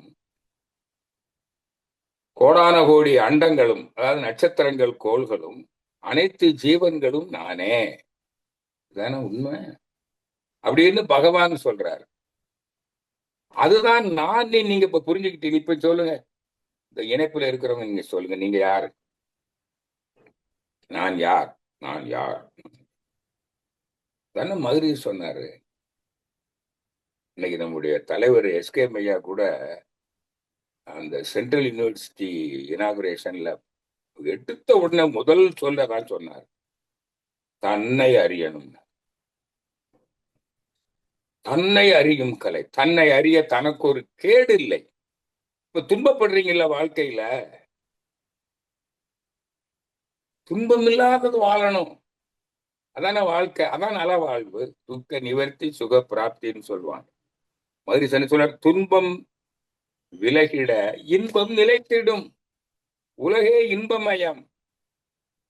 நீ வாழ்நாள் முழுதும் நீ இன்புற்றுதான் வாழுகிறாய். புரியுதா? எப்படி இன்பம்? நீங்க மனம் இயங்கும் போது அழுத்தம், ஒலி, ஒளி, சுவை, வாசனையை உணர்றீங்கல்ல, ரசிக்கிறீங்கல்ல, அதானே இன்பம். புரியுதா? விலங்கு அப்படி ரசிக்காது. அதான் ஐயுணர்வு இன்பம். அப்புறம் என்ன இருக்குது? துன்பம் வருதுங்கிறீங்க. அப்ப மகிழ்ச்சி கேட்கிற இன்பம் துன்பம் என்பது என்ன? அவ எங்கிருந்து தோன்றுகின்றது என ஆராய்ந்தேன். இயற்கையிலே எங்கும் எதிலும் எப்பொழுதும் நிறைந்திருப்பது இன்பமே. அனுபோகத்திற்கு இன்பத்தின் அளவு முறை மீறும் போது ஏற்படுவோர் பொருத்தமிலா உணர்ச்சியேதான் இன்பத்தின் மறுபெயராம் துன்பம். இதைத்தான் சொல்றோம். இந்த இன்பத்தை அனுபவிக்கிறீங்கல்ல, பொருள் உறவு பால் உறவுல சாப்பிடும்போது அனுபவிக்கிறீங்க. அப்புறம் வேலை செய்றீங்க, வேலை செய்யும் போது பொருள் ஈட்டுறது, அந்த வேலை செய்யும் போது கூட நீங்க ஜீவகாந்தத்தை செலவு பண்றீங்கல்ல, தொழில் செய்து பொருள். அதுல என்ன செய்யறான் மனிதன்? இந்த பொருள் ஈட்டுறதுக்கு அவரவருக்கு உடம்புல சக்தியை பொறுத்து இருக்குது, எவ்வளவு ஜீவகாந்தம் இருக்குதுன்னு. ஒருத்தருக்கு ஜீவகாந்தம் நல்ல திணிவா இருக்கும். இப்ப அவரு 12 மணி நேரம் கூட உழைப்பாரு பொருள் ஈட்டுறதுக்கு. ஆனா பொதுவா இப்ப நம்ம என்ன சொல்லியிருக்கிறோம்? பொதுவா ஒரு கணக்கு இன்னைக்கு சமுதாயத்துல அதிகபட்சம் 8 மணி நேரத்துக்கு மேல பொருள் ஈட்டும் செயலை செய்யக்கூடாது. இதுல செஞ்சீங்கன்னா என்ன ஆகும்? நோய் வரும், சக்தியை இழந்துருவீங்க. இதைத்தான் அதிகமா வேலை செய்யறது, ஸ்ட்ரெயின்ன்றீங்க. புரியுதா? அதே மாதிரி முறை, அங்க அணு அடுக்கு கூட சீரழிஞ்சிரும், சீர்குலைஞ்சிரும். உழைக்கிறதுல கூட, என்ஜாய் பண்றதுல கூட, பாக்குறதுல கூட. இப்போ ஒரு கார்னுடைய ஹெட்லைட் கண்ணில் அடிக்குது, இந்த அணு அடுக்கு சீர்குலையும், நோய் வந்துடும். அணு அடுக்கு சீர்குலைந்தாலோ அது ஜீவகாந்த இருப்பு குறைந்தாலோ, இருப்பு குறையும் போது எப்படி நோய் வருதுன்னு பாருங்களேன். சீரணம் நடக்காது. சீரணம் நடக்கலன்னா என்ன அர்த்தம்னா, சீரணம்னா என்ன? உணவுல இருந்து சத்து பொருளை உள்வாங்கணும், கழிவு பொருளை வெளியேற்றணும். இதுதான் சீரணம். எப்போ நம்ம உடம்புல உயிர் சக்தி வோல்டேஜ் குறையுதோ அப்போ அந்த உள்வாங்கிறதும் நடக்காது, கழிவும் வெளியே இருக்காது. அதுதான் நோய். அப்பதான் நம்ம உடம்புல வலிக்குது அப்படின்னு சொல்றோம். எப்படி வலிக்குதுன்னு சொல்றோம்? அந்த கழிவு உடம்புல தேங்கி, கழிவு உடம்புல தேங்கி, உடம்புல என்ன, அது எங்க சேருது? உடல் செல்களால் ஆனது. அப்ப செல்கள்ல தேங்கிரும், செல்கள் கெட்டு போயிடும். மாதிரி சொல்ல நல்லா புரிஞ்சுக்குங்க. ஒரு டார்ச் லைட்ல செல்லு போடுறீங்க, 3 செல் இருக்குன்னு வைங்க. மத்தியில் இருக்கிற செல்லு கெட்டு போச்சு, கெட்டு போன செல்ல போடுறீங்க. நீ 2 நல்ல செல்லுன்னு வச்சுக்கங்களேன். விசையை அழுத்தி பாருங்க, மின்சாரம் பாயாது. ஏன்? அவங்களுடைய கெமிக்கல் கண்டிஷன், வேதியியல் பொருள் அந்த மின் சக்தியை கடத்தி கொடுக்கல. அதே போல இங்க பாடி செல், இங்க இருக்கிறது தான் பயோ கெமிக்கல். என்னென்ன சத்து பொருள் இருக்கணும் இருக்கு. தோல் செல்லில் என்ன இருக்கணும், இருதய செல்லில் என்ன இருக்கணும், குடல் செல்லில் என்ன இருக்கணும், ஈரல் செல்லில் என்ன இருக்கணும். அந்த சத்து பொருள் சரியா இருந்தாதான் அந்த மின் சக்தியை கடத்தி கொடுக்கும். அது கெட்டு போனா அப்போ மின் குறுக்கு ஏற்படும். அப்பதான் என்ன, ஷார்ட் சர்க்கியூட். அப்போ அந்த மின் சக்தியை என்ன பண்ணும்? வெளியேறிடும். இந்த செல்களை உடைச்சிக்கிட்டு வெளியேறிடும். அப்ப இருப்பு குறையும் இல்லை, இன்னும் குறையும் இல்லை. அதனாலதான் நமக்கு சக்தி குறைவா இருக்கும்போதுதான் நோய் வருது. நோய் வந்துருச்சுன்னா அந்த சக்தி அப்படி குறைஞ்சிக்கிட்டே போகும். அப்ப நோய் நீடித்தால் என்ன ஆகும்? மரணம். மரணம்னா என்ன? உயிர் சக்தி கம்ப்ளீட்டா வெளியேறிடுச்சு, ட்ரெயின் அவுட், டிஸ்சார்ஜ். புரியுதா உங்களுக்கு? அப்ப சார்ஜ் எப்படி ஆகும்? அந்த சத்து பொருளை உள்வாங்கினாதான், அதான் ஜீவசத்து, அதுதான் உயிர் சக்தியை பிடிச்சு வைக்கும். புரியுதுங்களா? பயோகெமிக்கல், அதான் வித்து குழம்புன்னு சொல்றோம், விந்துநாத சக்தி, அதான் ஜீவ சத்து, பயோகெமிக்கல். புரியுதா? அதனாலதான் நோய் வந்த போது இன்னைக்கு தற்கால மருத்துவம் ரொம்ப முன்னேறி இருக்குது. ரத்தத்தை ஒண்ணு சரி ரத்தம் அல்லது செல்லுகள், இத டிஷ்யூ, அதை பரிசோதனை பண்ணி அதுல என்ன இது இருக்கு, என்னென்ன கெமிக்கல், என்னென்ன டிசார்டர் இருக்குது, எதனால நோய் வந்ததுங்கிறத கண்டுபிடிச்சிடலாம். இப்ப புரிஞ்சது இல்ல? இது எதனால சொல்லுங்க பார்க்கலாம். ஆசை. ஒண்ணு புலனின்பத்துக்கு ஆசை. புரியுதா? நீ புலன்பத்தை அனுபவிக்கிற. இப்ப நீங்க இப்ப சாப்பிடுற, அடுத்த வேளை சாப்பிட மாட்டியா? செத்தா போற. செத்து போறவன் தான் கேட்பான். எப்படி கேட்பான் பாத்தீங்களா? சாக போறவன் ஒருவேளை மரணப்படுக்கையில இருக்கிறான், அவனுக்கு பிரியமா திருநெல்வேலி அல்வா பிடிக்குதுன்னு வைங்களேன், கொடுத்தா இனிமே எப்படா சாக போறோம், கொஞ்சம் கொஞ்சம் கொடு. நீ கேட்குமா கேட்காதா? அவங்ககிட்ட கேட்பாங்க, நீங்க சாக போறீங்களே, அதனால அவங்க கேட்டுருவோம். மருத்துவர்கள் கூட சில நோயாளிகளை குணப்படுத்த முடியலன்னா வீட்டுக்கு கூட்டிட்டு போங்க, அவங்க கேட்கறதெல்லாம் வாங்கி கொடுங்க அப்படின்னு சொல்லுவாங்க. அதே மாதிரி தூக்குல போடும்போது கூட கேட்கறாங்க, உனக்கு ஏதாவது ஆசை இருக்கா அப்படின்னு. அவன் சொல்லுவான், ஏதாவது அனுபவிக்க முடிஞ்சதை சொல்லுவான். அப்ப இருக்கிறவங்க சரி அவன் சாவ போறான், இதை தின்னுட்டு போட்டு, அப்பதான் அதிகமா கூட சாப்பிடுவான். புரியுதா உங்களுக்கு? அதனாலதான் சிலர் சொல்லுவாங்க, என்னத்த கண்டா இருக்கு வரையில நல்லா தின்னுட்டு போவோம், அனுபவி ஜோரா அனுபவி. இப்படித்தான் நான் செத்து போயிருவோம்னு நினைக்கிறேன். ஏன் தெரியுமா? எது சாகுது? இந்த உடல் சாகுது. நான் உடல் அல்ல, நான் மெய்ப்பொருள் ஆன்மா. இதான் ஆன்மீக அறிவு, மெய் ஞானம். இது அழிவதே இல்லை. அறிவு அழியுமா? அது எல்லோரிடமும் இருக்கிறது அல்லவா? அப்ப இங்க இருக்கிற மக்கள் எல்லாம் யாரு? இப்போ எனக்கு வேத சுப்பையா, என்னுடைய உடல், இந்த உடல் ஒரு நாள் அழியும். எனக்கு தெரியும், நான் அழியல. அங்க எனக்கு சாவு இல்லை. ஏன்னா நான் மெய்ப்பொருள் ஆச்சே, எனக்கு தெரிஞ்சு போச்சே. அப்ப யாராவது என்கிட்ட கேட்கறாங்க, இப்படி ஏதாவது ஆசை இருக்கா, ஏதாவது சொல்லிருங்க வாங்கி தரோம்னு. நான் என்ன சாவா போறேன்? சரி, நீங்க எல்லாம் இருக்கீங்கல்ல, நீங்க யாரு? நீங்க நான் தானே. அறிவுதான் நான். அனைவரும் அறிவு தானே. அப்ப இந்த உடல் சாகும்போது இங்க யாரெல்லாம் வாழ்றீங்களோ அவங்க எல்லாம் யாரு? நான் தானே. இந்த உண்மை தெரிஞ்சிட்டா இவன் தான் மெய்ஞானி. மெய்ஞானம். அப்போ நான் அனுபவிக்காம போறேன்னு நினைப்பானா? ஒரு பாட்டி சீரியல் பாக்குறா. இந்த சீரியல் ரொம்ப பிரியமா பாப்பா. 6 மணி, நான் 7 மணி, நான் 7 மணிக்கு டிவி முன்னால படுத்துக்கிட்டு சாவ போற காலத்துல கூட மருமகளும் சேர்ந்து பாக்குறா. ஒரு நாள் மாமியாருக்கு மரண வேதனை வந்துடுச்சு.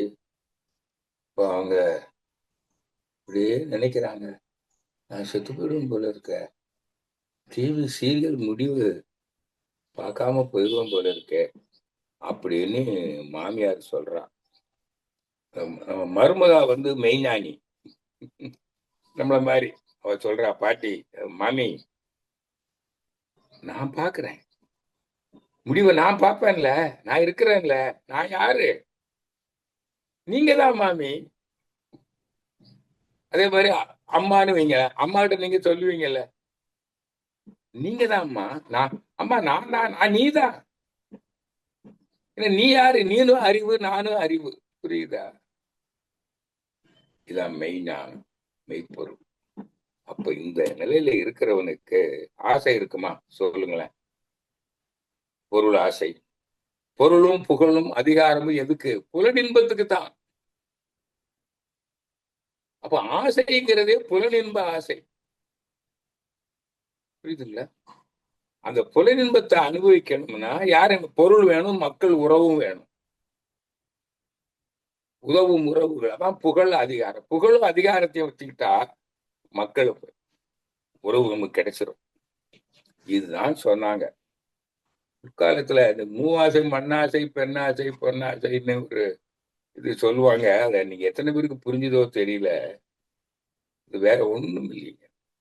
பொருள் ஆசை, மக்கள் பாசம், பொருள் பற்று, மக்கள் பற்று, புலனின்ப பற்று. அதாவது பொருள் ஆசை, மக்கள் ஆசை, புலனின்ப ஆசை. அதை போட்டு மாத்தி அப்படி சொல்லுவாங்க.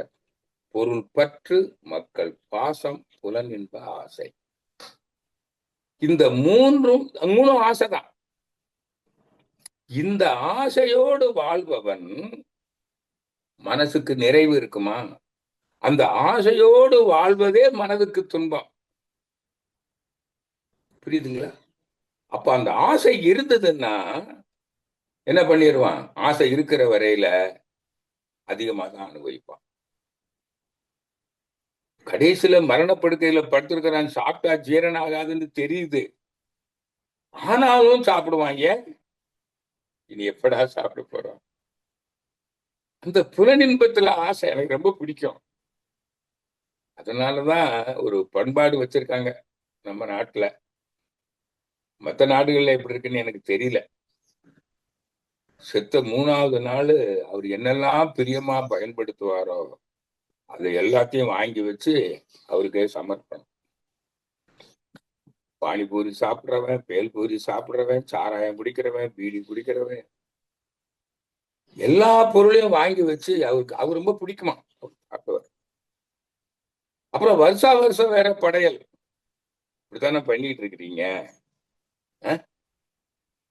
புரியுதா? இன்னும் மக்களுக்கு புரியல. எங்க அம்மாவுக்கு நான் இதை சொன்னேன் கடைசியில. அதனால அப்படியா, அப்ப எனக்கு படையலே போட வேண்டான்ட்டாங்க. ஏமா நான் நீ தானே, நாங்க தானே அனுபவிக்க போறோம். உனக்கு படைச்சாலும் நான் தானமா சாப்பிட போறேன். அதுக்கு ஏன் அதுக்கு ஒரு படையல் போட்டு நான் சாப்பிடணும்? உண்மையிலே சொல்லிட்டு போயிரு, உனக்கு வருஷா வருஷம் செய்யணுமா அப்படின்னு. அதெல்லாம் ஒண்ணும் வேண்டான்ட்டா எங்க அம்மா. புரியுதா? அவங்களுக்கு புரிஞ்சு போச்சு கடைசி காலத்துல. எங்க அம்மாவுக்கு நான் இந்த ஞானத்தை கொடுத்தேன். நல்லா புரிஞ்சுக்குங்க. இதான் ஞானம். அப்ப ஞானிக்கு என்ன இருக்காதுங்க? ஆசை இருக்காது. அவன் அப்ப அந்த உலக இன்பத்தை எப்படி அவனுக்கு மரணம் இல்லை. அப்ப என்ன செய்வான்? உலக இன்பங்களிலே அளவு கிட்டும். தான் மயிறு சொல்றார். உலக இன்பங்களிலே அளவு கிட்டும். ஏன் அளவு? ஆனா எப்பவும் வாழ்றேனே. இப்ப இன்னைக்கு போதும். திருநெல்வேலியில இருக்கிறவன், அங்க அல்வா அந்த ஊர்ல இருக்குது. அந்த ஊர்ல இருக்கிறவன் சாப்பிடும் போது அதிகமா சாப்பிடுவானா? சாப்பிட மாட்டான். ஏன்? நான் வேற இங்கதானே இருக்கிறேன். நானும் இருக்கிறேன், அல்வாவும் இருக்கும், அளவோட சாப்பிடுவான்ல. ஆனா வெளியூர்ல இருந்து சுற்றுலா வந்தவன் இன்னைக்கு ராத்திரி பஸ் ஏறணும், ரயில் ஏறணும், அளவோட சாப்பிடுவானா? வாங்கிட்டு போனால் டேஸ்ட் மாறிடும், சுவை. இப்பவே தின்றுவோம். இப்படித்தானே எல்லாரும் ஆசைப்படுறான். கணுத்தண்ணிய வெள்ளமா கொண்டு போகுது. பால் உறவு அனுபவிக்கிற நீ அந்த எப்ப தேவையோ அப்ப மட்டும் அனுபவிச்சேன்னா வாழ்நாள் முழுக்க அனுபவிக்கலாம்.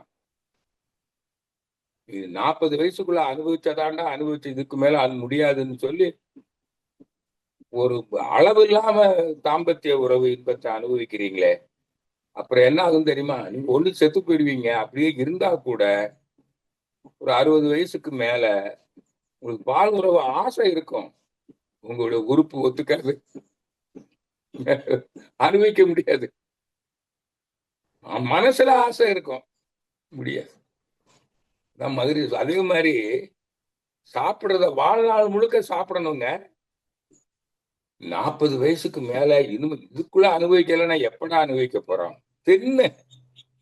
மதுரை சொல்லுவாரு, 40 வயசுக்குள்ள 80 வயசு வரையில சாப்பிட வேண்டியதை சாப்பிட்டுட்டியன்னா அப்ப வயசான காலத்துல நீ சாப்பிடாம தான் இருக்க. நீ ஒண்ணுக்கு இருக்க மாட்ட, நீ செத்து போயிருவ. அப்படியே இருந்தாலும் உன்னால என்ன பண்ண முடியாது? அனுபவிக்க முடியாது. நல்லா புரிஞ்சுக்க. இதான் ஞானம். இப்ப ஞானம்னா என்னங்க? எல்லாம் புரிஞ்சுதா? மெய்ப்பொருளே தான் நான் அனைத்துமாக இருக்கிறது, நானாக இருக்கிறேன். அப்படி ஒரு வாழ்க்கையை பற்றிய ஒரு புரிதல் வந்துடும். வாழ்க்கையை பற்றிய ஒரு புரிதல் வந்துடும். அப்ப எப்படி வாழ்வீங்க? அதான் இன்னைக்கு சொல்லிடுறேன். காலையில எழுந்த உடனே இரவு தூங்குவீங்க. ஏன்னா தூங்கும் போதுதான் கழிவுகள்லாம் வெளியேறும்.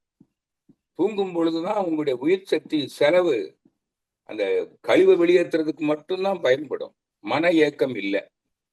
மன இயக்கத்துல தான் அதிகமா செலவாகுது. அப்ப ஜீவகாந்த இருப்பு என்ன ஆயிடும்? 5 மணிக்கு எழுதிருக்கும் போது பேட்டரி ஃபுல். மொபைல் போன் ராத்திரி சார்ஜ் போடுறோம் பாருங்க, காலையில பார்த்தா 100% காமிக்கும். அப்ப என்ன அர்த்தம்? இன்னைக்கு நாள் முழுதும் பயன்படுத்தலாம். இப்படி சார்ஜ் போடுறதுக்கு தான் மன இயக்கத்தை நிறுத்தணும். உடல் இயக்கத்திலேயும் குறைவா சாப்பிடணும். உறங்க போறதுக்கு முன்னாடியே 7 மணிக்கு சாப்பிட்டுட்டு 10 மணிக்கு போய் படுத்தீங்கன்னா ஜீரண வேலை முடிஞ்சிடும். அது சத்துக்களை உள்வாங்கிற வேலை முடிஞ்சிடும். வெளியேற்றுற வேலை தூங்கும்போது நடக்கும். புரியுதுங்களா? மன இயக்கம் இல்லை, அப்ப சார்ஜ் ஏறிடும். அதனாலதான் நல்லா தூங்குறீங்களா? தூங்குறீங்களா? நல்லா உறங்கினாலே நோய் இல்லை. புரியுதுங்களா? அப்போ அப்போ உணவு, உழைப்பு, உறக்கத்தை எப்போ கெடுக்கிற? ஆசை. பொருள் ஆசை, புலனின்ப ஆசை. அப்பதானே உறக்கத்தை கெடுக்கிற. அப்ப நோய் வருமா வராதா? துன்பத்துக்கு எது காரணம்? இங்க பாருங்க, துன்பம்ங்கிறது ஒண்ணு உடல் துன்பம், ஒண்ணு மன துன்பம். உடல் துன்பம் தானே நோய். மாதிரி சொல்றதை நல்லா கவனிச்சுக்கங்க. உண்மையான துன்பம் உடல் நோய் ஒன்றுதான். அதான் துன்பம். அது அவ்வளவு சீக்கிரம் போக்க முடியாது. நீங்க நோய் வருது, எல்லாருக்கும் வரும். முன்வினை, சுற்றுப்புற சூழல், சந்தர்ப்பம் முதல் கோள்கள் சஞ்சாரம் காரணமாக ஞானிக்கு நோய் வரும், எனக்கும் நோய் வரும். நான் என்ன பண்றேன்?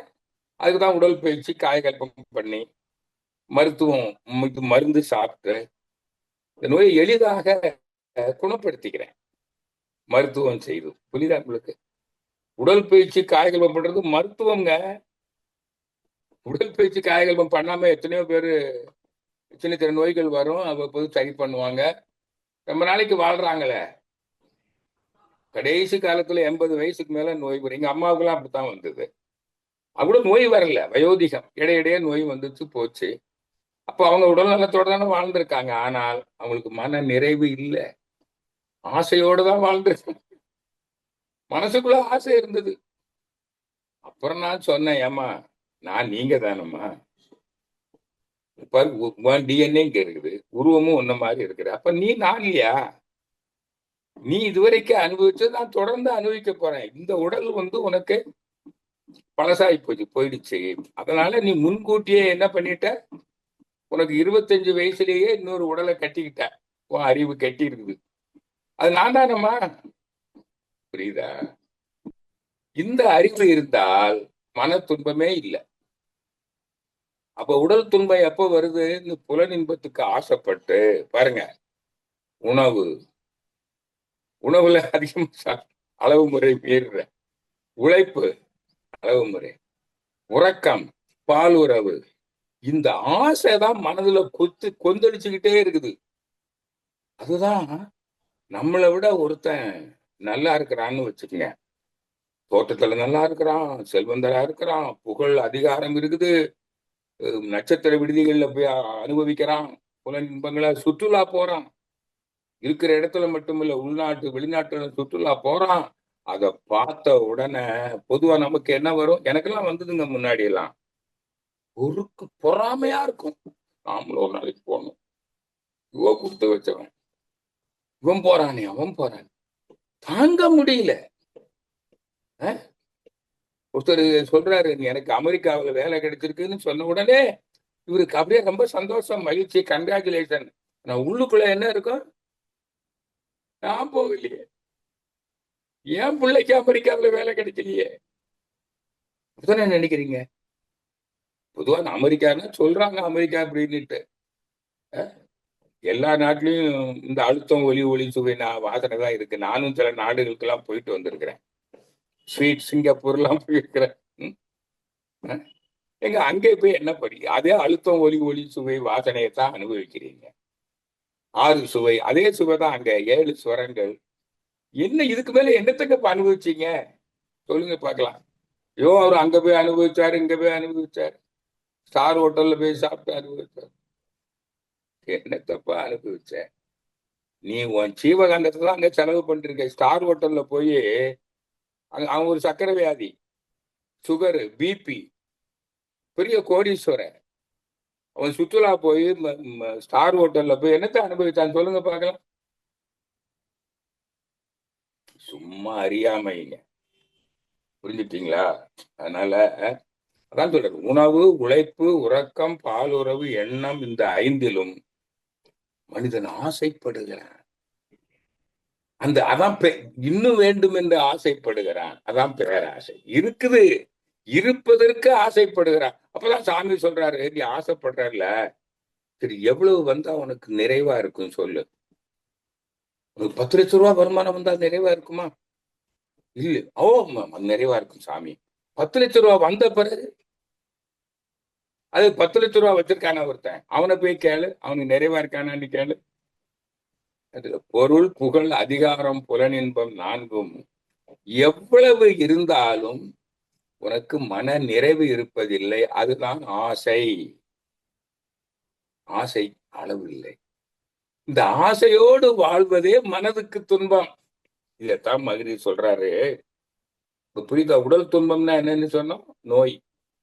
எப்போ? இந்த பொருளுக்கும் புகழுக்கும் அதிகாரத்திற்கும் புலனின்பத்திற்கும் அளவு முறை ஆசைப்பட்டு அளவு முறை மீறி சீவகாந்த சக்தியை இழந்து ஆன்ம சக்தியை இழந்து அங்க என்ன நடக்குதுங்க? சீரணம் தடுக்குது. அச்சீரணமே நோய். மதுரை சொல்றார் வோல்டேஜ், சீவகாந்த அழுத்தம், இருப்பு குறைஞ்சு போச்சு, நட்டப்படுத்தி விட்டாய். பைபிள்ல ஒரு வசனம் இருக்கு, உன் ஆத்மாவை நட்டப்படுத்தி கொண்டு நீ எந்த லாபத்தையும் அடைய போவதில்லை. புரியுதா அன்பானவர்களே? நான் சுருக்கமா சொல்லிடுறதுக்கு மேல நீங்க வேணா கேள்வி கேளு. இதாங்க மெய்ஞானம். இந்த மெய்ப்பொருளை அறிந்து வாழ்றவன் எப்படி வாழ்வான் பாருங்க. அவனுக்கு தெரியும், நான் என்னாலும் வாழுகிறேன், அனைவரும் நானே. நான் யார்? நான் ஆன்மா, அனைவரும் நானே. புரியுதா? அனைவரும் நானே. அப்ப எல்லாரும் நான் தானே. அவன் நீ ஒன்றாய் அறிந்த இடம் மகரிஷி. இறைவனும் நீயும், இங்க வாழுகிற மக்களும் நானும், அனைத்து உயிர்களும். உயிர்களுக்கெல்லாம் இன்ப துன்ப உணர்வு இருக்கு. அனைத்துயிரும் ஒன்றென்று அறிந்த அடிப்படையில் கடமைகளை ஆற்றும் பண்பே அன்பு. அதான் சம உணர்வு. அந்த அன்பு மெய்ஞானிக்கு தான் மலரும். அதான் அறிந்தது சிவம், மலர்வது அன்பு. புரியுதா இப்போ? அப்போ அன்பு வந்துடுச்சுன்னா, சம உணர்வு வந்துடுச்சுன்னா, உங்க மேல நீங்க ஒருத்தர் மேல அன்பா இருக்கிறீங்க. அப்போ உங்ககிட்ட இல்லாத பொருள் புகழ் செல்வாக்கு பிறருக்கு இருந்தா நீங்க மனசு கஷ்டப்படுவீங்களா? இப்ப பொறாமப்படுறேன்.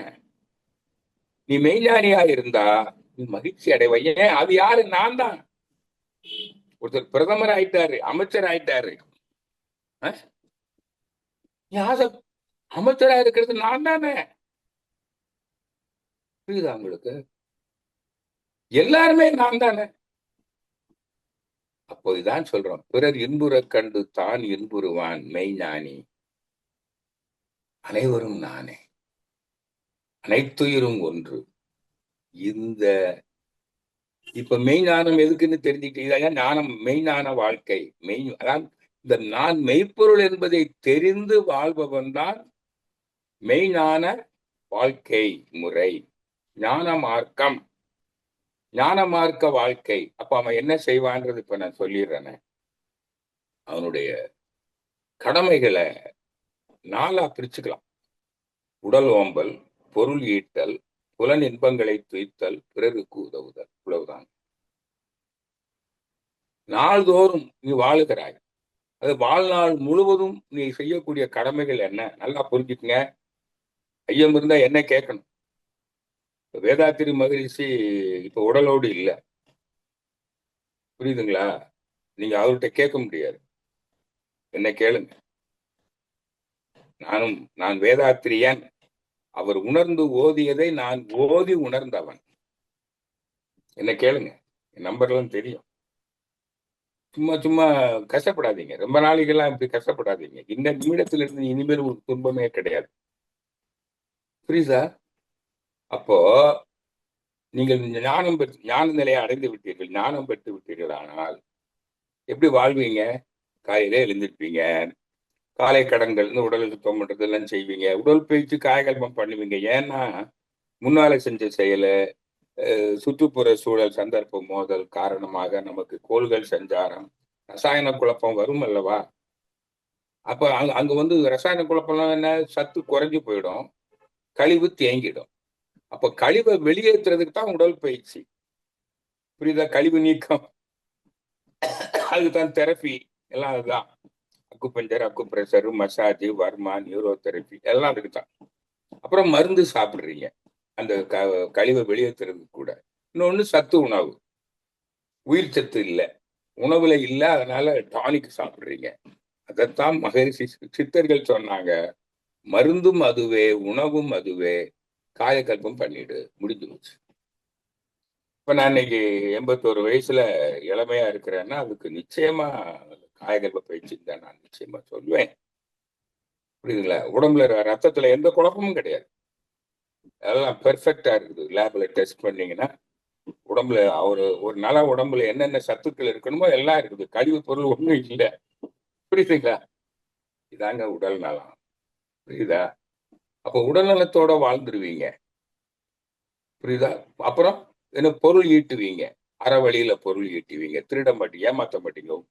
ஆக்கத்தோட அறிவை செலுத்தி ஊக்கமுடன் உழைத்து, உழைக்க தெரியாதவர்கள் இயலாதவர்களுக்கு பகிர்ந்தளிச்சு சிக்கனமா செலவு பண்ணுவீங்க. உணவுல சிக்கனம், உடையில சிக்கனம், உறைவிடத்துல சிக்கனம், விழாக்கள் கொண்டாட்டங்கள். மனவள கலைஞர்களே தேவைக்கு மீதியா வீடு கட்டுறான், தேவைக்கு மீதியா உணவை வேஸ்ட் பண்றான், வாங்கி வச்சு தின்னு பண்றான், வீணடிக்கிறான். உடை தேவையில்லாம நிறைய வாங்கி வச்சிருக்கான் வீட்டுக்குள்ள. அவன் செத்த பிறகு யாருக்காக தான் கொடுக்கணும். இப்ப பழசையாவும் வாங்குவான். எத்தனையோ பேரு காமராஜர் மாதிரி ஆட்கள்லாம் எத்தனை ட்ரெஸ் வச்சிருந்தாங்க. புரியுதுங்களா? அவங்கெல்லாம் சமுதாய நல சிந்தனையாளர்கள். தேவைக்கு மேல பொருளை சேர்க்காதீங்க. வீடு எத்தனை கட்டிட்டு இருக்கீங்க? எத்தனை வீடு வேணும்? எத்தனை சைஸ்ல வேணும் உங்களுக்கு? மனவள கலைஞர்களே சொல்லுங்கள். உங்க வீட்டுல கல்யாணம் நடத்துறீங்க, என்ன செலவு பண்றீங்க? மதுரை சொன்னாரா பத்திரிக்கை இப்படி அடிக்க சொன்னாரா? இங்க பத்திரிக்கை அடிக்கிற காசுல கல்யாணமே பண்ணிக்கலாம். விழாக்கள், பிறந்த நாள், அந்த நாள், கல்யாண நாள், செத்தவனுக்கு கூட எவ்வளவு செலவு பண்ணி அடக்கம் பண்றீங்க? எல்லாம் புரிஞ்சுக்குங்க. உண்மையில நீங்க மெய்ஞானியா? மக்களை நேசிப்பவர்களா? இருக்கிற பொருள் எல்லாம் யாருக்கு கொடுத்ததெல்லாம் கொடுத்தான், யாருக்காக கொடுத்தான்? ஒருத்தனுக்காக கொடுத்தான், ஊருக்காக கொடுத்தான். யாரும் ஊரே யாவரும் கேளீர். அப்ப நீ மட்டும் வீணா செலவு பண்ற, பதுக்கி வைக்கிற. இன்னைக்கு அரசியல்வாதிகளும் செல்வந்தர்களும் இதுக்குத்தான் வந்திருக்கிறான். ஆன்மீக துறையில் இருக்கவங்களும் அதுதான் வந்திருக்கான். நாம் பொறுப்புடைய தலைவர்கள் இன்னைக்கு ஆன்மீக துறையில் இருக்கவங்களும் நிறைய சொத்து சேர்த்து வச்சிருக்காங்க. ஏகப்பட்ட சொத்து சேர்த்து வச்சிருக்காங்க. இப்ப நம்ம உலக சமுதாய சேவா சங்கத்துல சொத்தா இருக்குது, சொல்லுங்க பார்க்கலாம். வரவு செலவு சரியா போகுது. நான் தான் அக்கௌண்ட்ஸ் பாக்குறேன். Vision accounts, joint director finance and accounts, நான் தானே பாக்குறேன் அக்கௌண்ட்ஸுக்கு. உலகத்திற்கு ஆன்மீக அமைப்பெல்லாம் பாருங்க, கோடி கோடியா சொத்து கிடக்கு. எதுக்கு சேர்த்து வச்சுங்க? இப்படி இருக்கிற பணக்காரங்க ஏகப்பட்ட பணக்கம், வீடு, மன, காரு, பங்களா, ஐயோ பாப்பா, தனியா பிளைட்டு, என்னது கப்பல், எதுக்கு வந்து வச்சிருக்கிற நீ? என்னங்க இது? அப்புறம் உங்களுக்கு இதுக்கு பேர் தானே பேராசை. அப்போ உன் மனசுக்கு இது நிறைவு இருக்குமா தான் மகிழ்ச்சி. எளிமை. அப்போ பொருள் வளம். உனக்கும் பொருள் பிரச்சனை இருக்காது. உலகத்துல எவனுக்கும் பொறுப்பு, உன்கிட்ட எவனும் திருட மாட்டான். நீ சொத்து சேர்த்து வச்சா தானே திருடுறான். எல்லாருக்கும் பிடிச்சு கொடுத்துரு. சில நாடுகள்ல இருக்குத, வளர்ந்த நாடுகள்ல 40%, 50% வரி போட்டு மக்களுக்கெல்லாம் பிரிச்சு கொடுத்தா அந்த நாட்டுல திருட்டே கிடையாது. இன்னும் பொருளாதார குற்றமே இல்லையே. சமுதாய குற்றம், வாழ்க்கை வாழும் உரிமையை பறிக்கிறானா? சிவில் கோர்ட்டு, கிரிமினல் கோர்ட்டு, குடும்ப நீதிமன்றங்கள்ல சில நாடுகள்ல வழக்கே இல்லை. நம்ம நாட்டுல கூடிக்கிட்டே போகுது. புரியுது? அப்புறம் எங்க ஹாப்பியா இருக்கீங்களா நீங்க? மகிழ்ச்சியா? பொருள் பிரச்சனை. அப்ப நீங்க பொருள் சம்பாதிச்சா மட்டும் போதாது. மதுரை சொல்றார், சிக்கனம், சிந்தனை, சீர்திருத்தம். தேவைக்கு மேல சொத்து சேர்ப்பவன் திருடன். மனவள கலைஞர்களை நீங்கள் திருடாக வாழ போறீர்களா? நான் கேட்கிறேன். அப்போ அதுக்கப்புறம் என்னங்க? புலன் இன்பங்களை அளவோடு அனுபவிக்கணும். இல்லைன்னா துன்பம், நோய் வந்துடும். அப்புறம் என்ன செய்யணும்? உதவி, ஹெல்ப் டு அதர்ஸ். ஏன்னா எல்லாரும் நான் தானே. Service to humanity. அதனாலதான் மதுரை சொல்லியிருக்காரு, 3 முறை சொல்றாரு, நான் எனது வாழ்நாளில் யாருடைய உடலுக்கும் மனதுக்கும் துன்பம் தர மாட்டேன். துன்பப்படுவோருக்கு என்னால் முடிந்த உதவியை செய்வேன். இத ஒவ்வொரு மனவள கலைஞரும் சும்மா அந்த உணர்ச்சி இல்லாத கேசட் ரெக்கார்டர் சொல்ற மாதிரி சொல்லிட்டு இருக்கக்கூடாது. உணர்வு பூர்வமா சொல்லணும். அத மறவாது வாழணும்னு சொல்லுவாரு மகரிஷி. மறந்துடாத. புரியுதா? அப்படி வாழணும். அப்புறம் ராத்திரி 10 மணி ஆனோடனே தானா உறக்கம் வரும். நல்லா உறங்குங்க. சுகமா உறங்குங்க, காலையிலே எழுந்துறீங்க, வாழ்நாள் முழுவதும் இதே வேலை தான் செய்யணும். இதான் அன்றாட கடமைகள் என்று கூறி, இப்ப பக்தின்னா என்னன்னு தெரியுதா? இந்த இந்த உணர்வு இல்லாதவனுக்கு, இதை தெரிஞ்சிக்க முடியாத இளைஞர்கள், தவம் செய்ய முடியாதவர்கள், அவர்களுக்கு தான் பக்தி மார்க்கம்னு சொன்னாங்க. என்ன சொன்னாங்கன்னா, நீ மெய் ஞானம் பெற முடியாது, நீ வாழ தெரிஞ்சு உனக்கு வாழ தெரியாது, துன்பம் இல்லாமல் வாழ தெரியாது உனக்கு. அதனால அவங்க பெரியவங்க சொன்னாங்க. அவங்கதான் இந்த குருமார்கள், மத குருமார்கள். அவங்க சொல்றாங்க, அந்த மதத்துல பக்தி கடவுளை பற்றி சொல்றாங்க.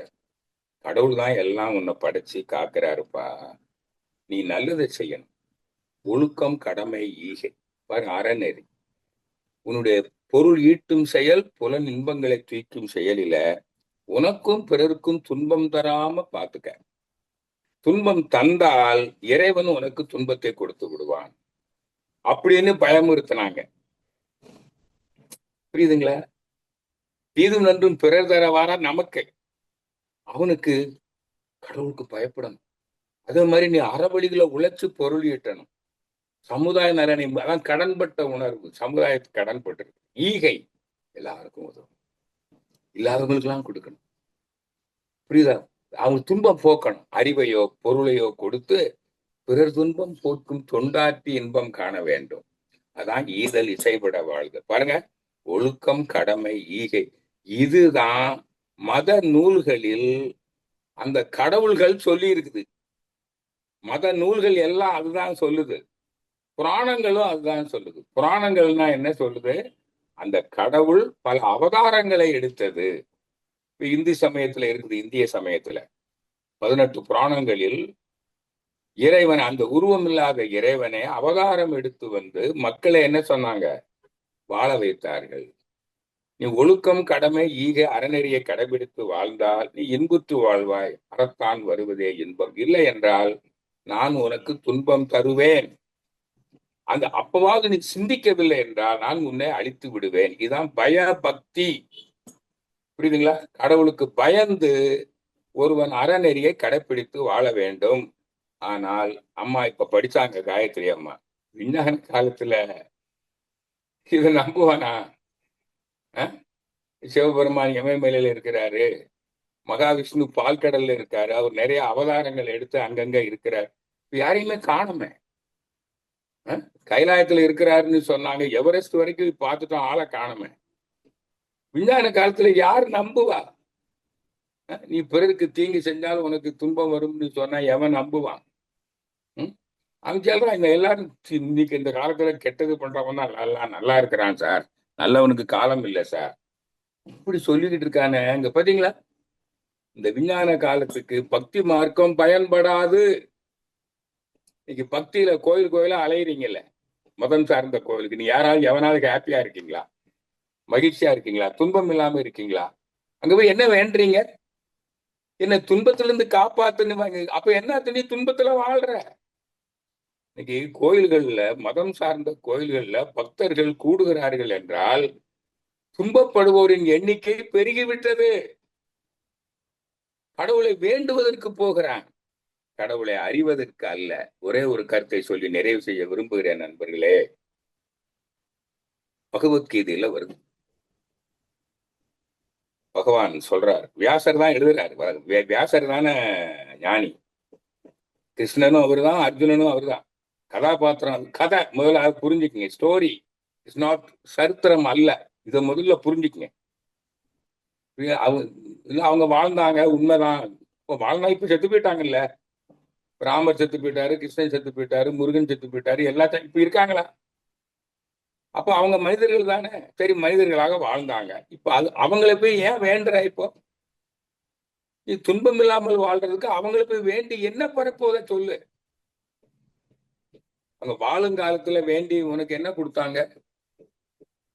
மகரிஷியை வாழுங்காலத்துல போய் வேண்டணும், அறிவை தான் கொடுத்தாரு, அறிவை தான் கொடுத்தாரு. அதே மாதிரி இவங்க எல்லாம் அறிவை கொடுத்துட்டாங்கல்ல ஏற்கனவே. இப்போ நீங்க இப்ப யாராவது மகிழ்ச்சி கிட்ட போய், சாமி என்னை காப்பாத்துங்க, எனக்கு வழிகாட்டு, என் துன்பத்துல போக்குங்க, ஏய் துன்பம் இல்லாமல் வாழ்ற வழியை உனக்கு சொல்லிட்டேன், அப்புறம் என்ன என்கிட்ட வந்து கேட்டுக்கிட்டு இருக்கிற? சொல்லுவாரா இல்லையா? அதே மாதிரி நீ முருகனை வணங்குறிய, வேண்டிய துன்பம் இல்லாம அதான் சொல்லிட்டேனே நான் ஏற்கனவே. நான் சூரனை சம்ஹாரம் பண்ணி காமிக்கல. தீயவர்களை அழிப்பேன், நல்லவர்களை காப்பேன். நீ நல்லதை செய்ய, நான் உனக்கு ஒன்றும் பண்ண வேண்டியதே இல்லை. புரியுதா? அப்ப இந்த இந்த பக்தி இருக்கிற வரையில, இன்னைக்கு பக்தர்களா இருக்காங்க இல்லையா, அத்தனை பேரும் துன்பத்துலதான் இருக்கிறான். இன்னைக்கு கோயில்கள்ல கூட்டம் கூடுதுன்னு வைங்க, இப்ப சபரிமலை சீசன் கூடிக்கிட்டே இருக்குது. என்ன அர்த்தம்? அவனுக்கு நிம்மதி இல்லை, அமைதி இல்லை, மோட்சம் இல்லை. அதான் மோட்சம். அது பற்றிலாம் இன்னொரு நாளைக்கு பேசுவோம். ஆஃப்டர் டெத் என்ன ஆகுதுங்கிறதெல்லாம், கடவுள்கிட்ட போறது அப்படிங்கிறதெல்லாம் அது இன்னொரு நாளைக்கு பேசுவோம். இப்ப புரிஞ்சுட்டீங்களா? அதனால பக்தி மார்க்க நெறி கற்காலத்துக்கு பொருந்தாது. பக்தியில இருக்கிறவங்களாம் துன்பத்துல தான் இருப்பேன். நீ துன்பத்திலே இப்படியே வாழ்ந்தே சாகணும்னா இரு. நீ நல்லா இருக்கணும்னா இந்த நிமிடத்துல இருந்து, இன்னும் இருந்து உங்க அத்தனை பேரையும் சொல்றேன், இந்த உரையை கேட்கிறவங்க அத்தனை பேருக்கும் சொல்லுகிறேன், இன்னையிலிருந்து நீங்கள் தவம் செய்து ஞானம் பெறுங்க. கடவுளை அறியணும். சும்மா பாயில பேசின ஆகாது. நீ தவம் செய்து மன அலையை குறைச்சி அந்த சமாதி நிலையை அடைந்து அந்த சுத்த வெளியை மெய்ப்பொருளை அகக்காட்சியாக காணணும். மாதிரி சொல்லியிருக்காரு. எங்க சொல்லியிருக்காரு தெரியுங்களா? அன்பு குரல் நூல்ல இருக்கு. சமாதி நிலை எப்படி இருக்கும்? அந்த கும்மிருட்டு தெரியும் அகக்காட்சியாக, அதிர்றது தெரியும், நொறுங்கிறது தெரியும், துகள்கள் ஆவது தெரியும். அங்கிருந்து உனக்கு ஒரு உள்ளுணர்வாக ஒரு தகவல் கிடைக்கும். அந்த இறைநிலை உங்களுக்கு சொல்லும். அதான் இன்ட்யூஷன். அதுவே சொல்லும், நான் தான் அறிவு, நான் தான் ஆற்றல், நான் தான் நொறுங்கி துகள்களாகி மின்னாகி காற்றாகி நெருப்பாகி நீராகி மண்ணாகி சூரியனாகி கோள்களாகி அதில் நில உலகமாகி அதில் தாவரமாகி புழுவாகி பூச்சியாகி ஊர்வரவாகி கால்நடையாகி, அப்பா நீயாக நான் அப்பா இருக்கிறேன். என்னை தவிர வேற எதுவுமே இல்லை. நான் என் எழிலை ரசிப்பதற்கு வந்திருக்கிறேன். நீயாக வந்திருக்கிறேன். அனைவரும் ஒன்றே குலம், ஒருவனே தேவன். யாதும் ஊரும் யாவரும் கேளீர். தீதும் நன்றும் பிறர் தர வாரா. நல்லதை எண்ணு, நல்லதை சொல், நல்லதை செய். உனக்கும் நல்லதாய், ஊருக்கும் நல்லதாய். நீ துன்பம் இல்லாத வாழ்க்கையை வாழ்வாய். அதுவே நல வாழ்வு, இன்ப வாழ்வு, பேரின்ப வாழ்வு. துன்பம் இல்லாத நீடித்த இன்ப வாழ்வு, அதுவே பேரின்ப வாழ்வு என்று கூறி, ஆக பேரின்ப வாழ்வுக்கு துன்பம் அதாவது குறுக்கிடுகிறது. இன்பம் துன்பம் குறுக்கிடாத நீடித்த நிலைத்த இன்ப வாழ்வே பேரின்ப வாழ்வு என்று கூறி, அந்த பேரின்ப வாழ்வுக்கு ஞான மார்க்கமே சிறந்தது. அதுக்கு இன்னைக்கு வழிகாட்டுறதுக்கு உலகத்திலேயே இன்னைக்கு லேட்டஸ்ட் விஞ்ஞான கால ஒரு மெய்ஞானி நம்முடைய ஆசான் அருள் தந்தை அவர்களை உங்களுக்கு சொல்லி எனது உரையை நிறைவு செய்கிறேன். அனைவருக்கும் நன்றி, மகிழ்ச்சி, வாழ்த்துக்கள். வாழ்க வளமுடன். தற்பொழுது ஐயா அவர்கள் நம்முடைய கேள்விகளுக்கு சிறப்பாக பதிலனை அளிக்கின்றார்கள். கேள்வி கேட்க விரும்பும் அன்பர்கள் தங்களுடைய கைபேசி தாங்களே அட்மிட் செய்து கொண்டு கேள்விகளை மட்டும் சுருக்கமாக கேட்கும்போது அது மற்றவர்களுக்கும் பயனுள்ளதாக இருக்கும் என்பதால் கேள்விகளை சுருக்கமாக கேட்குமாறு அன்போடு கேட்டுக்கொள்கிறோம். வாழ்க வளமுடன். அன்பர்கள் ஐயாவிடம் ஏதாவது ஐயங்கள் இருந்தால் நீங்க கேட்டு தெளிவு பெற்றுக் கொள்ளுமாறு தாழ்மையோடு கேட்டுக்கொள்கிறோம்.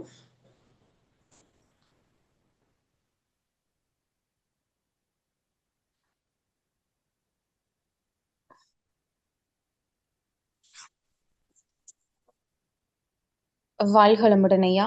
ஐயா நான் ஒரு கேள்வி கேட்கிறேங்க ஐயா. இப்போ நம்ம இந்த பழக்கத்தின் வாயிலாக இந்த உணவு, உழைப்பு இதிலெல்லாம் நம்ம சில இதிலெல்லாம் சிக்கிக்கிறோம் இல்லைங்களாங்க ஐயா?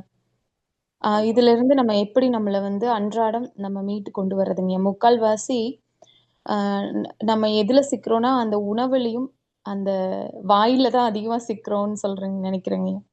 பேசுறதுலயும் உணவுலயும் தான் அதிகமா நம்மளுடைய செயல்பாடுகள் போகுது.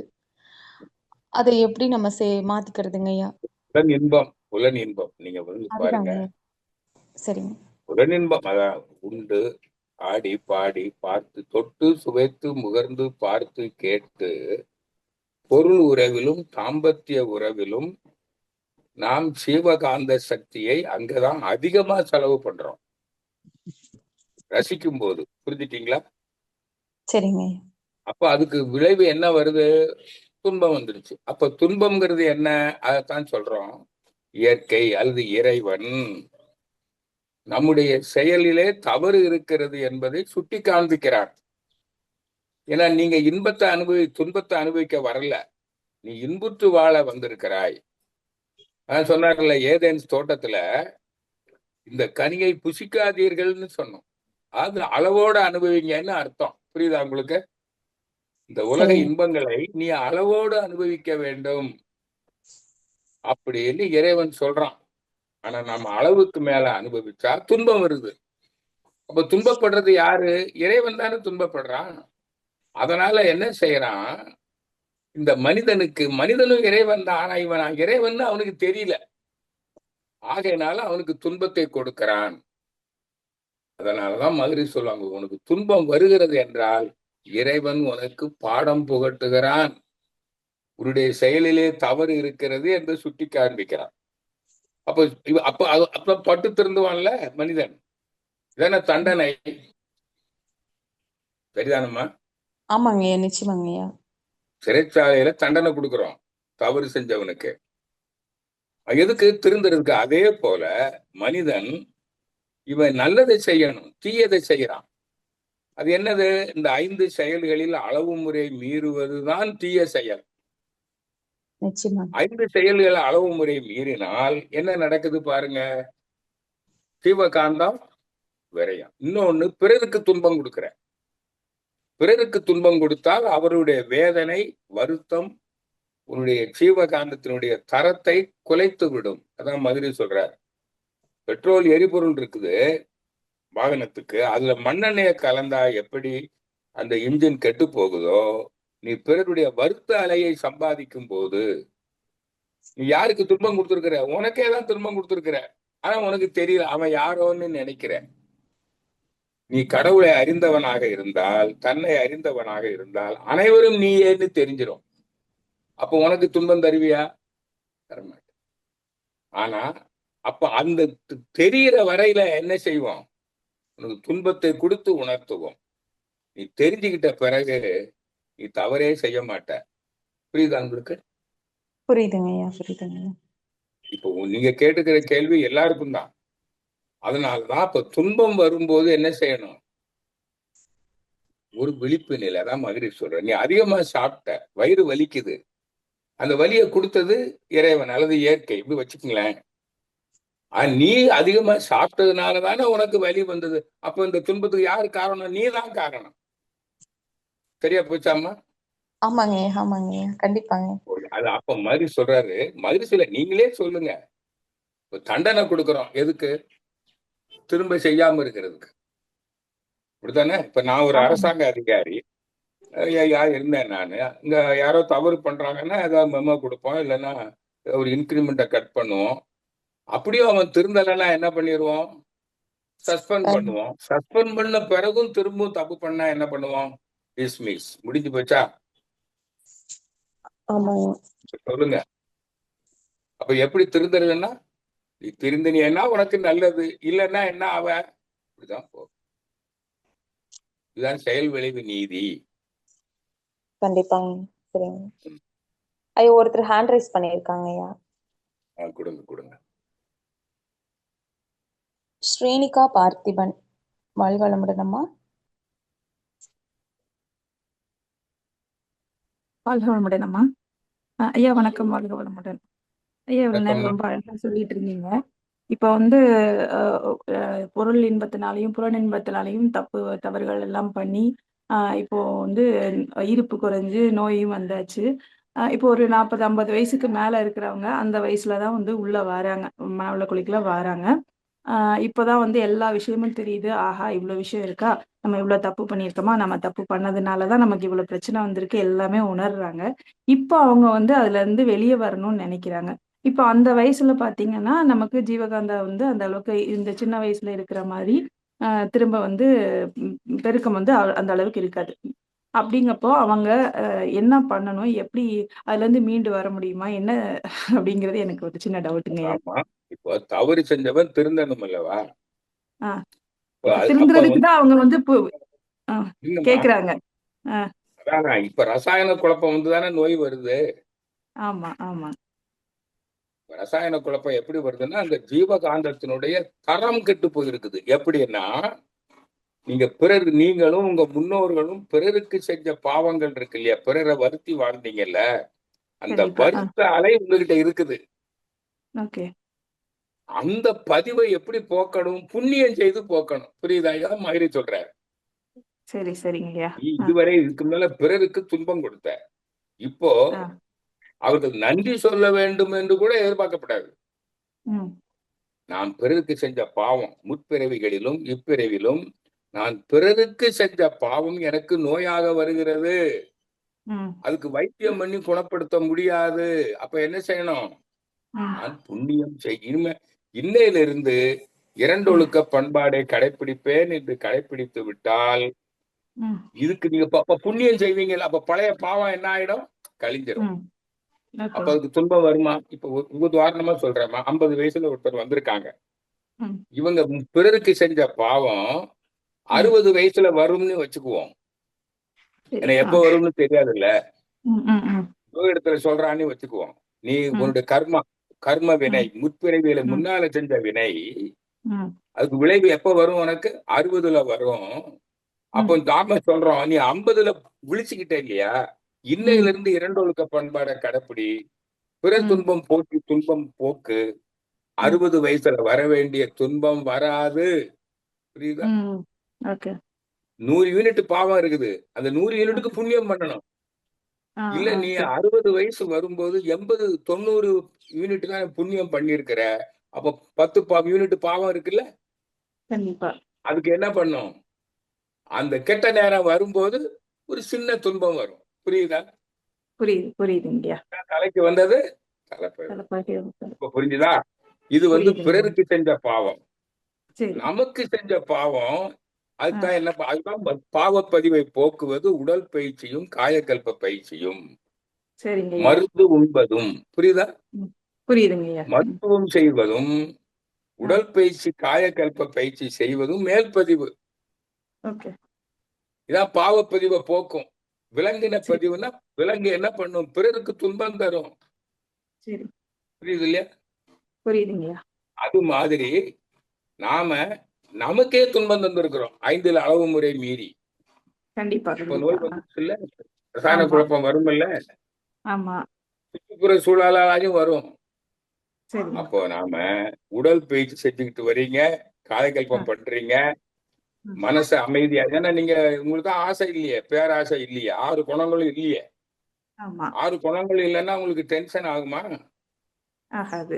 கவலை வருமா? பொறாமை வருமா? சினம் வருமா? ஒண்ணும் வராது. மன அழுத்தம் இருக்காது, ஸ்ட்ரெஸ்ஸே இருக்காது. புரியுதுங்களா? மன அழுத்தமும் இல்ல. நீங்க முன்னால செஞ்சதுக்கு உடல் பயிற்சி காயகல்பம் பண்ணிடுறீங்க. அப்படியே நோய் கடுமையா இருந்தா மருத்துவமும் செஞ்சுக்கிறீங்க. இப்ப எப்படி வாழ்றீங்க? உணவு, உழைப்பு, உறக்கம் எல்லாம் முடிஞ்ச வரையில அளவு முறை காக்குறீங்க. ஏதோ கொஞ்சம் முன்ன பின்ன இருந்தாலும் உடல் பயிற்சி பண்ணி சரி பண்ணிக்கலாமே. இப்ப நான் சொல்றேன், இப்ப என்னால உணவு இப்ப இன்னைக்கு கூட நான் காலையில 10 மணிக்கு தான் சாப்பிட்டேன். அப்போ என்ன பண்றேன்? அதுக்கு தந்தாப்புல அளவு குறைஞ்சுக்கிறேன். ஜீரணம் ஆகல, என்ன பண்ணணும்? அதுதான் நான் என் உடம்புல என்ன பண்ணி வச்சிருக்கிறேன்? ஜீவகாந்தத்தை ரிச்சா வச்சிருக்கிறேன். புரியுதா உங்களுக்கு? இம்யூனிட்டி இருக்குது எனக்கு.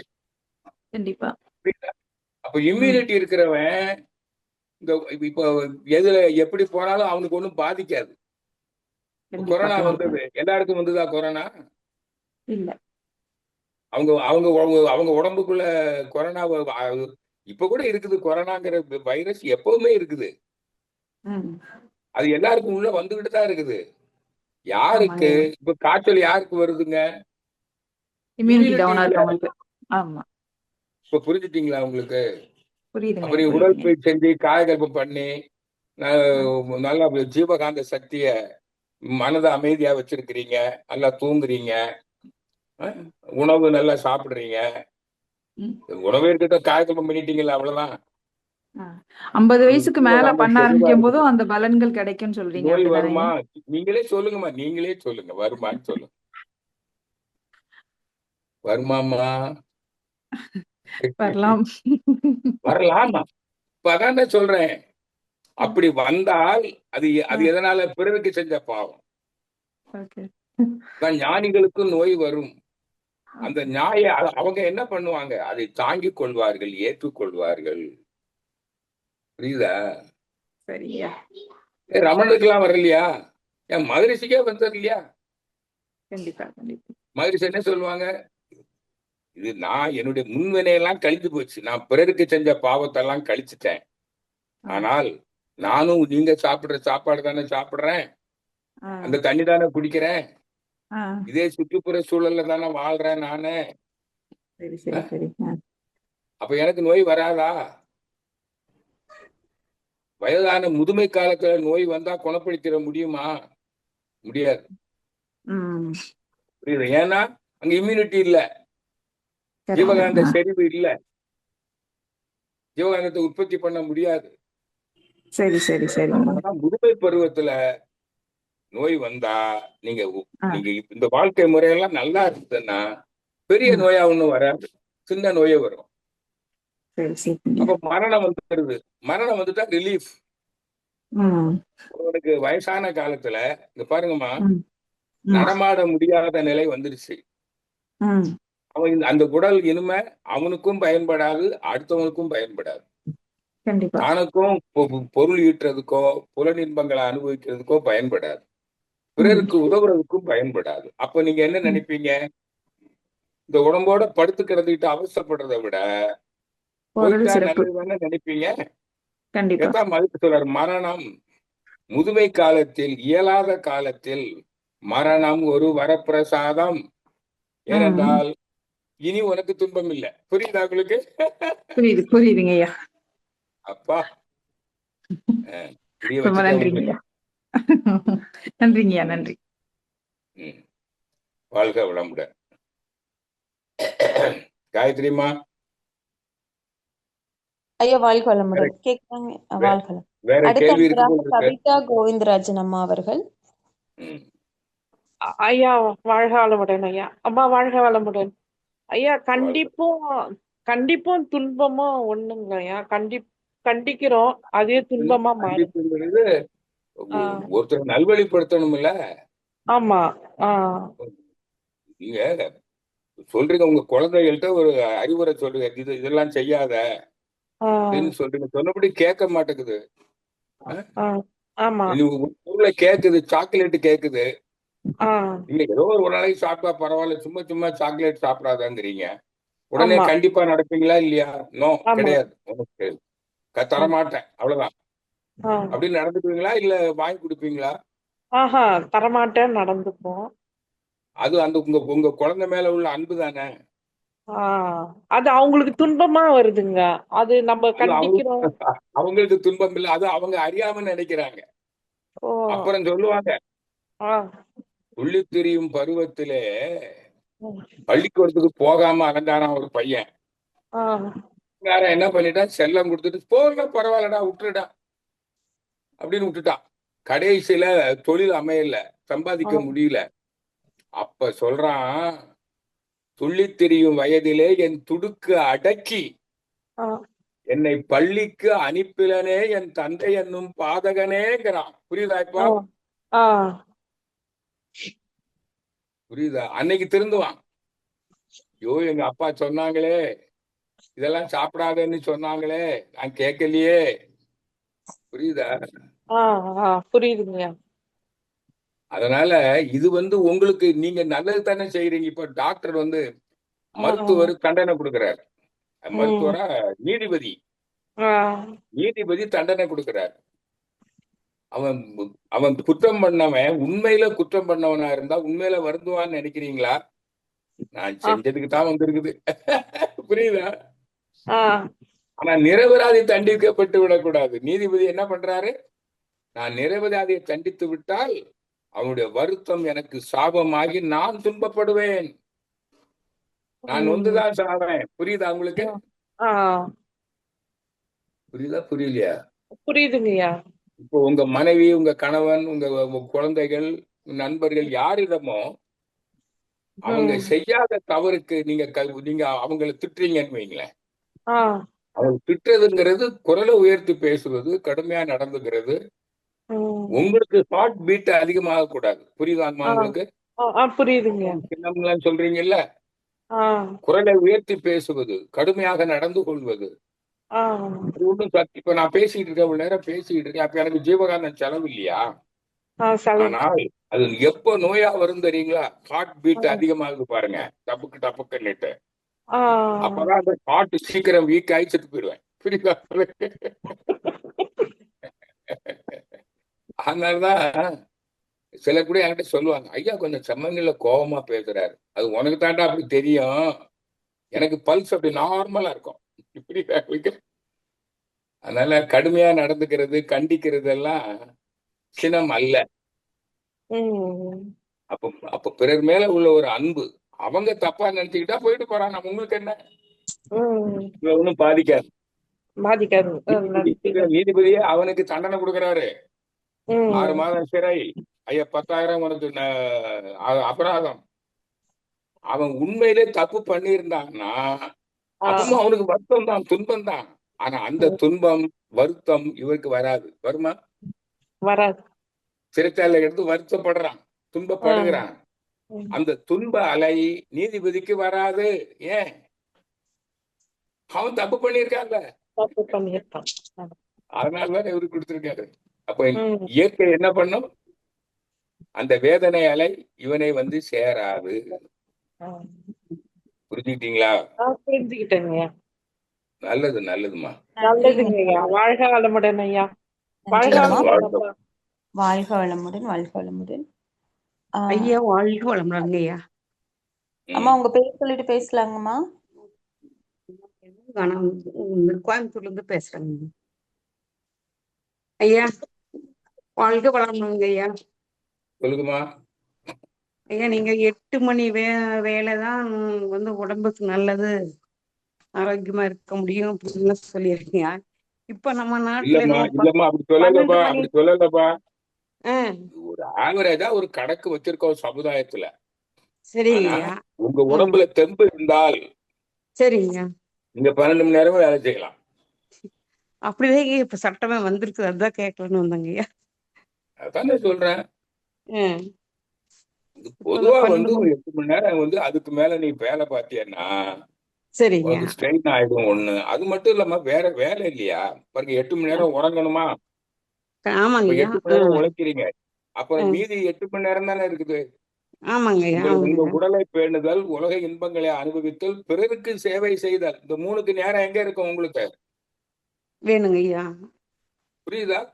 ஆமாங்க ஐயா, புரியுதுங்க ஐயா. ஆனா உடலை அப்படி ஒரு பேணணும். உடல் ஓம்பல் நல்லா புரிஞ்சுக்கங்கம்மா. உடல் ஓம்பலுக்கு சரிங்க. ஒரு நாளைக்கு எத்தனை மணி நேரம் வேணும்? புலன் இன்பங்களை அனுபவிக்க வேண்டாமா? நீங்க சம்பாதிச்சுட்டு அப்படியே செத்து போறீங்களா? அப்படி எல்லாத்தையும் நல்லது கெட்டது அதுக்கு நேரம் அனுபவிக்கணும். வேணும்ல. ஆமாங்க அப்புறம் ஐயா. பிறருக்கு உதவணுமா இல்லையா? சர்வீஸ் டு கண்டிப்பாங்க ஐயா. ஹியூமனிட்டி. கண்டிப்பாங்க ஐயா. மகன் சொன்ன மாதிரி பிறகு உதவணுங்க ஐயா. அதுக்கெல்லாம் எவ்வளவு நேரம் வேணும்? இதைத்தான் சரிங்க ஐயா. சமுதாயத்துல ஒதுக்கி வச்சிருக்காங்க, 8 மணி நேரம். புரியுதா உங்களுக்கு? ஆமாங்க ஐயா. உடல் ஓம்பல், புலன் இன்பங்களை பிரித்தல், பிறருக்கு உதவுதல், இதுக்கு 8 மணி நேரம். சரிங்க ஐயா. 8 மணி நேரம் பொருள் ஈட்டல், உழைத்தல், 8 ஆமாங்க மணி ஐயா. நேரம் உறங்குதல். அப்படி இருந்து பாருங்க, டைம் சரிங்க. மேனேஜ்மெண்ட் சூப்பரா இருக்கும். சரிங்க ஐயா. அதாங்க ஐயா, அப்படி நம்ம சட்டமே அப்படிதாங்க ஐயா. ஆனா இப்ப புதுசா ஒரு சட்டம் வந்துருச்சுங்களாமாங்க ஐயா. கண்டிப்பா 12 ஹவர் வேலை செய்யணும் அப்படிங்கிற மாதிரி. அப்படி அது வந்து அதான் சொல்றேம்மா. அது யார் சொன்னது? கவர்மெண்ட் சொல்லி இருக்குது. கவர்மெண்ட் சொல்லியிருக்குங்க ஐயா. அது தப்பு, அது சரிதானே? சரிதாங்க ஐயா. ரொம்ப எல்லாருக்கும் அது கரெக்டா வராது இல்லைங்க ஐயா. எல்லாருக்கும் அப்படி சொல்லலையே. கவர்மெண்ட் அப்படி சொல்லி இருக்குதா? 12 மணி நேரம் 8 மணி நேரத்துக்கு மேல வேலை செய்யணும்னு சொல்லி இருக்குதா? ஆமாங்க ஐயா. இப்ப என்ன புதுசா சட்டம் மகிழ்ச்சி வந்து 4 மணி நேரமே போதுங்கிறார். அப்படி பண்ணா தப்பு. மாதிரி சொல்றாரு, 4 மணி நேரம் தான் தொழில், உழைத்தல். புரியுதா? அப்படி உழைச்சா போதும், எல்லாருக்கும் வேலை கிடைக்கும். உழைக்கிறான் நிறைய பேரு, அவன் உடம்பு கூட கவனிக்க மாட்டேங்கிறானம்மா. புரியுதா? அவங்களோடது கட் ஆயிடுச்சுங்க ஐயா. அப்படியா? சரி ஆமா சரி, ஆமாங்க. இருந்தாலும் மத்தவங்க கேக்குறாங்கல்ல. ஆமாங்க. உன்னியர் அன்பர் இருக்காங்க ஐயா. சரி சரி இப்போ நேரம் குறைவாக இருக்கிறதுனால அவங்களோட நம்ம நிறைவு செஞ்சுக்கலாங்க ஐயா. நல்லதும்மா நல்லதும்மா. ராஜாராமன் என்னோட நம்பரை சேட் பாக்ஸ்ல போட்டிருந்தோமா. ஒருத்தர் தான் இருக்காங்க, சரிங்க ஐயா. ஒருத்தர் தான் இருக்கிறாங்க, அததாங்க ராஜராஜன். ஐயா. சார் ராஜாராமன் ஐயா, வணக்கம் நேரம் சார். குறைவாக உங்க இருக்கிறதுனால ஸ்பீச் ரொம்ப அருமையா இருந்தது சார். ஆ வணக்கம் ஐயா, உங்க ஸ்பீச் ரொம்ப அருமையா இருந்தது. நல்லது. கேட்க ரொம்ப சந்தோஷமா சார். கேள்வி பதிலுக்கு நல்லா சொன்னீங்க, ரொம்ப எல்லாம் யூஸ்ஃபுல்லா இருந்தது சார். சார் இப்ப எனக்கு நான் மகிழ்ச்சியோட அனைத்து பேசுனையும் நல்லா ரெகுலரா 2 வருஷம் நல்லா பண்ணிட்டு இருக்கேன். பட் எனக்கு ஒரே ஒரு பிரச்சனை என்னன்னா சார், எங்க குடும்பத்தை இதுல வந்து சொந்தத்துல வந்து ஒரு 4 பேர் கொஞ்சம் சிக்கா இருக்காங்க. அவங்க சிக்கா இருக்கும்போது என்னன்னா அடிக்கடி வந்து அவங்க வந்து டெத்துல போற மாதிரியே தாட்ஸ் தேவையில்லாம வருது. அது வரக்கூடாது, அது நேச்சுரலா டெத்தும் போகும்னு நினைச்சா கூட அடிக்கடி எனக்கு டெய்லி அவங்க இறந்து போற மாதிரி எனக்கு தாட்ஸ் திருப்பி திருப்பி எனக்கு வருது. அது வரக்கூடாதுன்னு நீங்க நினைக்கிறேன். அப்படி நினைக்கிறீங்க, ஆமா சார். ஆனா நீங்க அது வரலாம் நினைச்சீங்க அவங்க சார். அவங்க சாகல, போன சாகல வாரம் சார். நினைச்சிருப்பீங்க போயிருவாங்கன்னு, போகல. போகல சார். அப்போ எப்படி அதே மாதிரி நீ ஐயா நினைக்கிறீங்க? நினைக்கல சார், தானா வருது. நினைக்க நம்ம வந்து உங்களுக்கு சங்கல்பம் misunderstanding. பண்றது, அவங்கள ஐயா, வாழ்த்துறது பண்ணா கூட சார். உடல் கெட்டு போனா சரி சார். சீக்கிரம் ஒரு நாளைக்கு செத்து போயிடும். சரிங்க சார். நல்லா இருக்கிறான்னா சாக மாட்டான். சரிங்க சார். புரியுது அவங்களுக்கு? சரி சார். வயசு 80க்கு மேல ஆயிடுச்சுன்னா கண்டிப்பா மரணம் வந்துடும். சரிங்க சார். இந்த அறிவு உங்ககிட்ட இருந்தா சரி சார். நீங்க இப்படி நினைப்பீங்களா?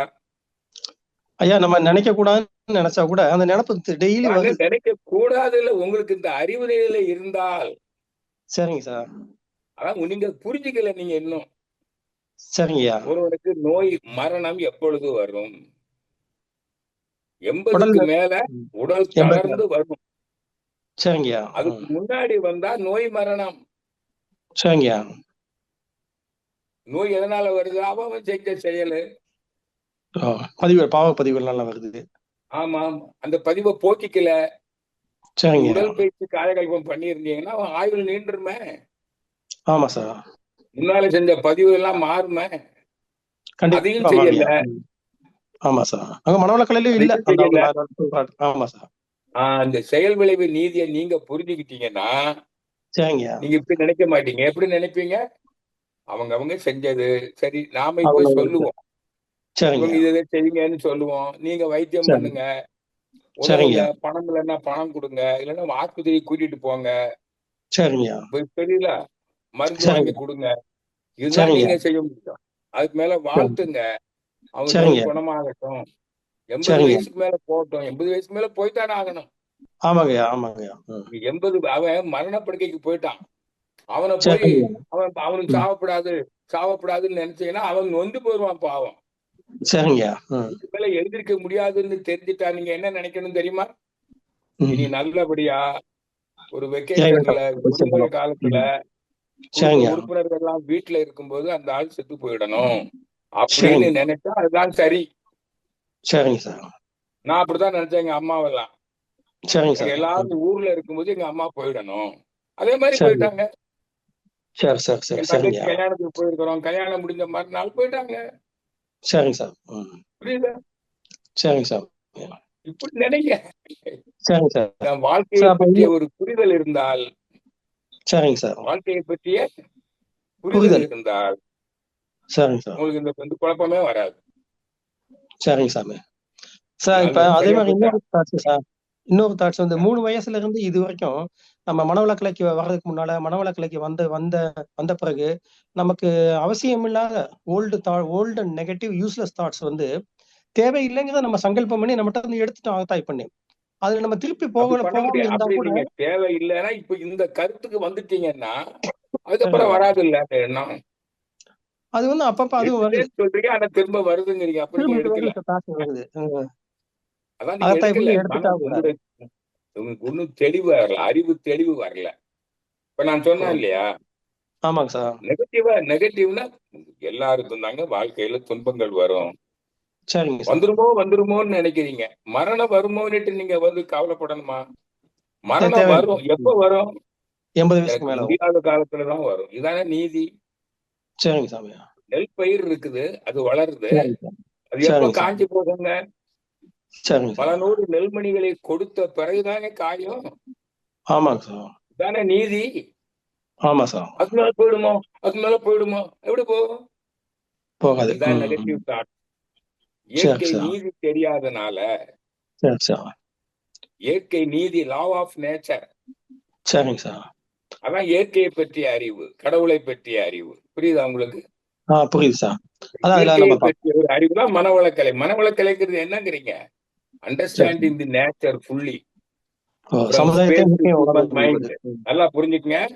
சரிங்க சார். சுத்தவெளி முதல் மனித மனம் வரை இயற்கையின் அமைப்பு, இயக்கம், விளைவுகளை தெளிவாக அறிந்த அறிவே ஞானம். அதுவே மனவளக்கலை பயிற்சிகள். இந்த மனவளக்கலை பயிற்சி எதுக்கு? இறை தத்துவ, இறை ஞானம். அந்த இறை ஞானம் எதுக்கு? இறைநிலை தவம் எதுக்கு?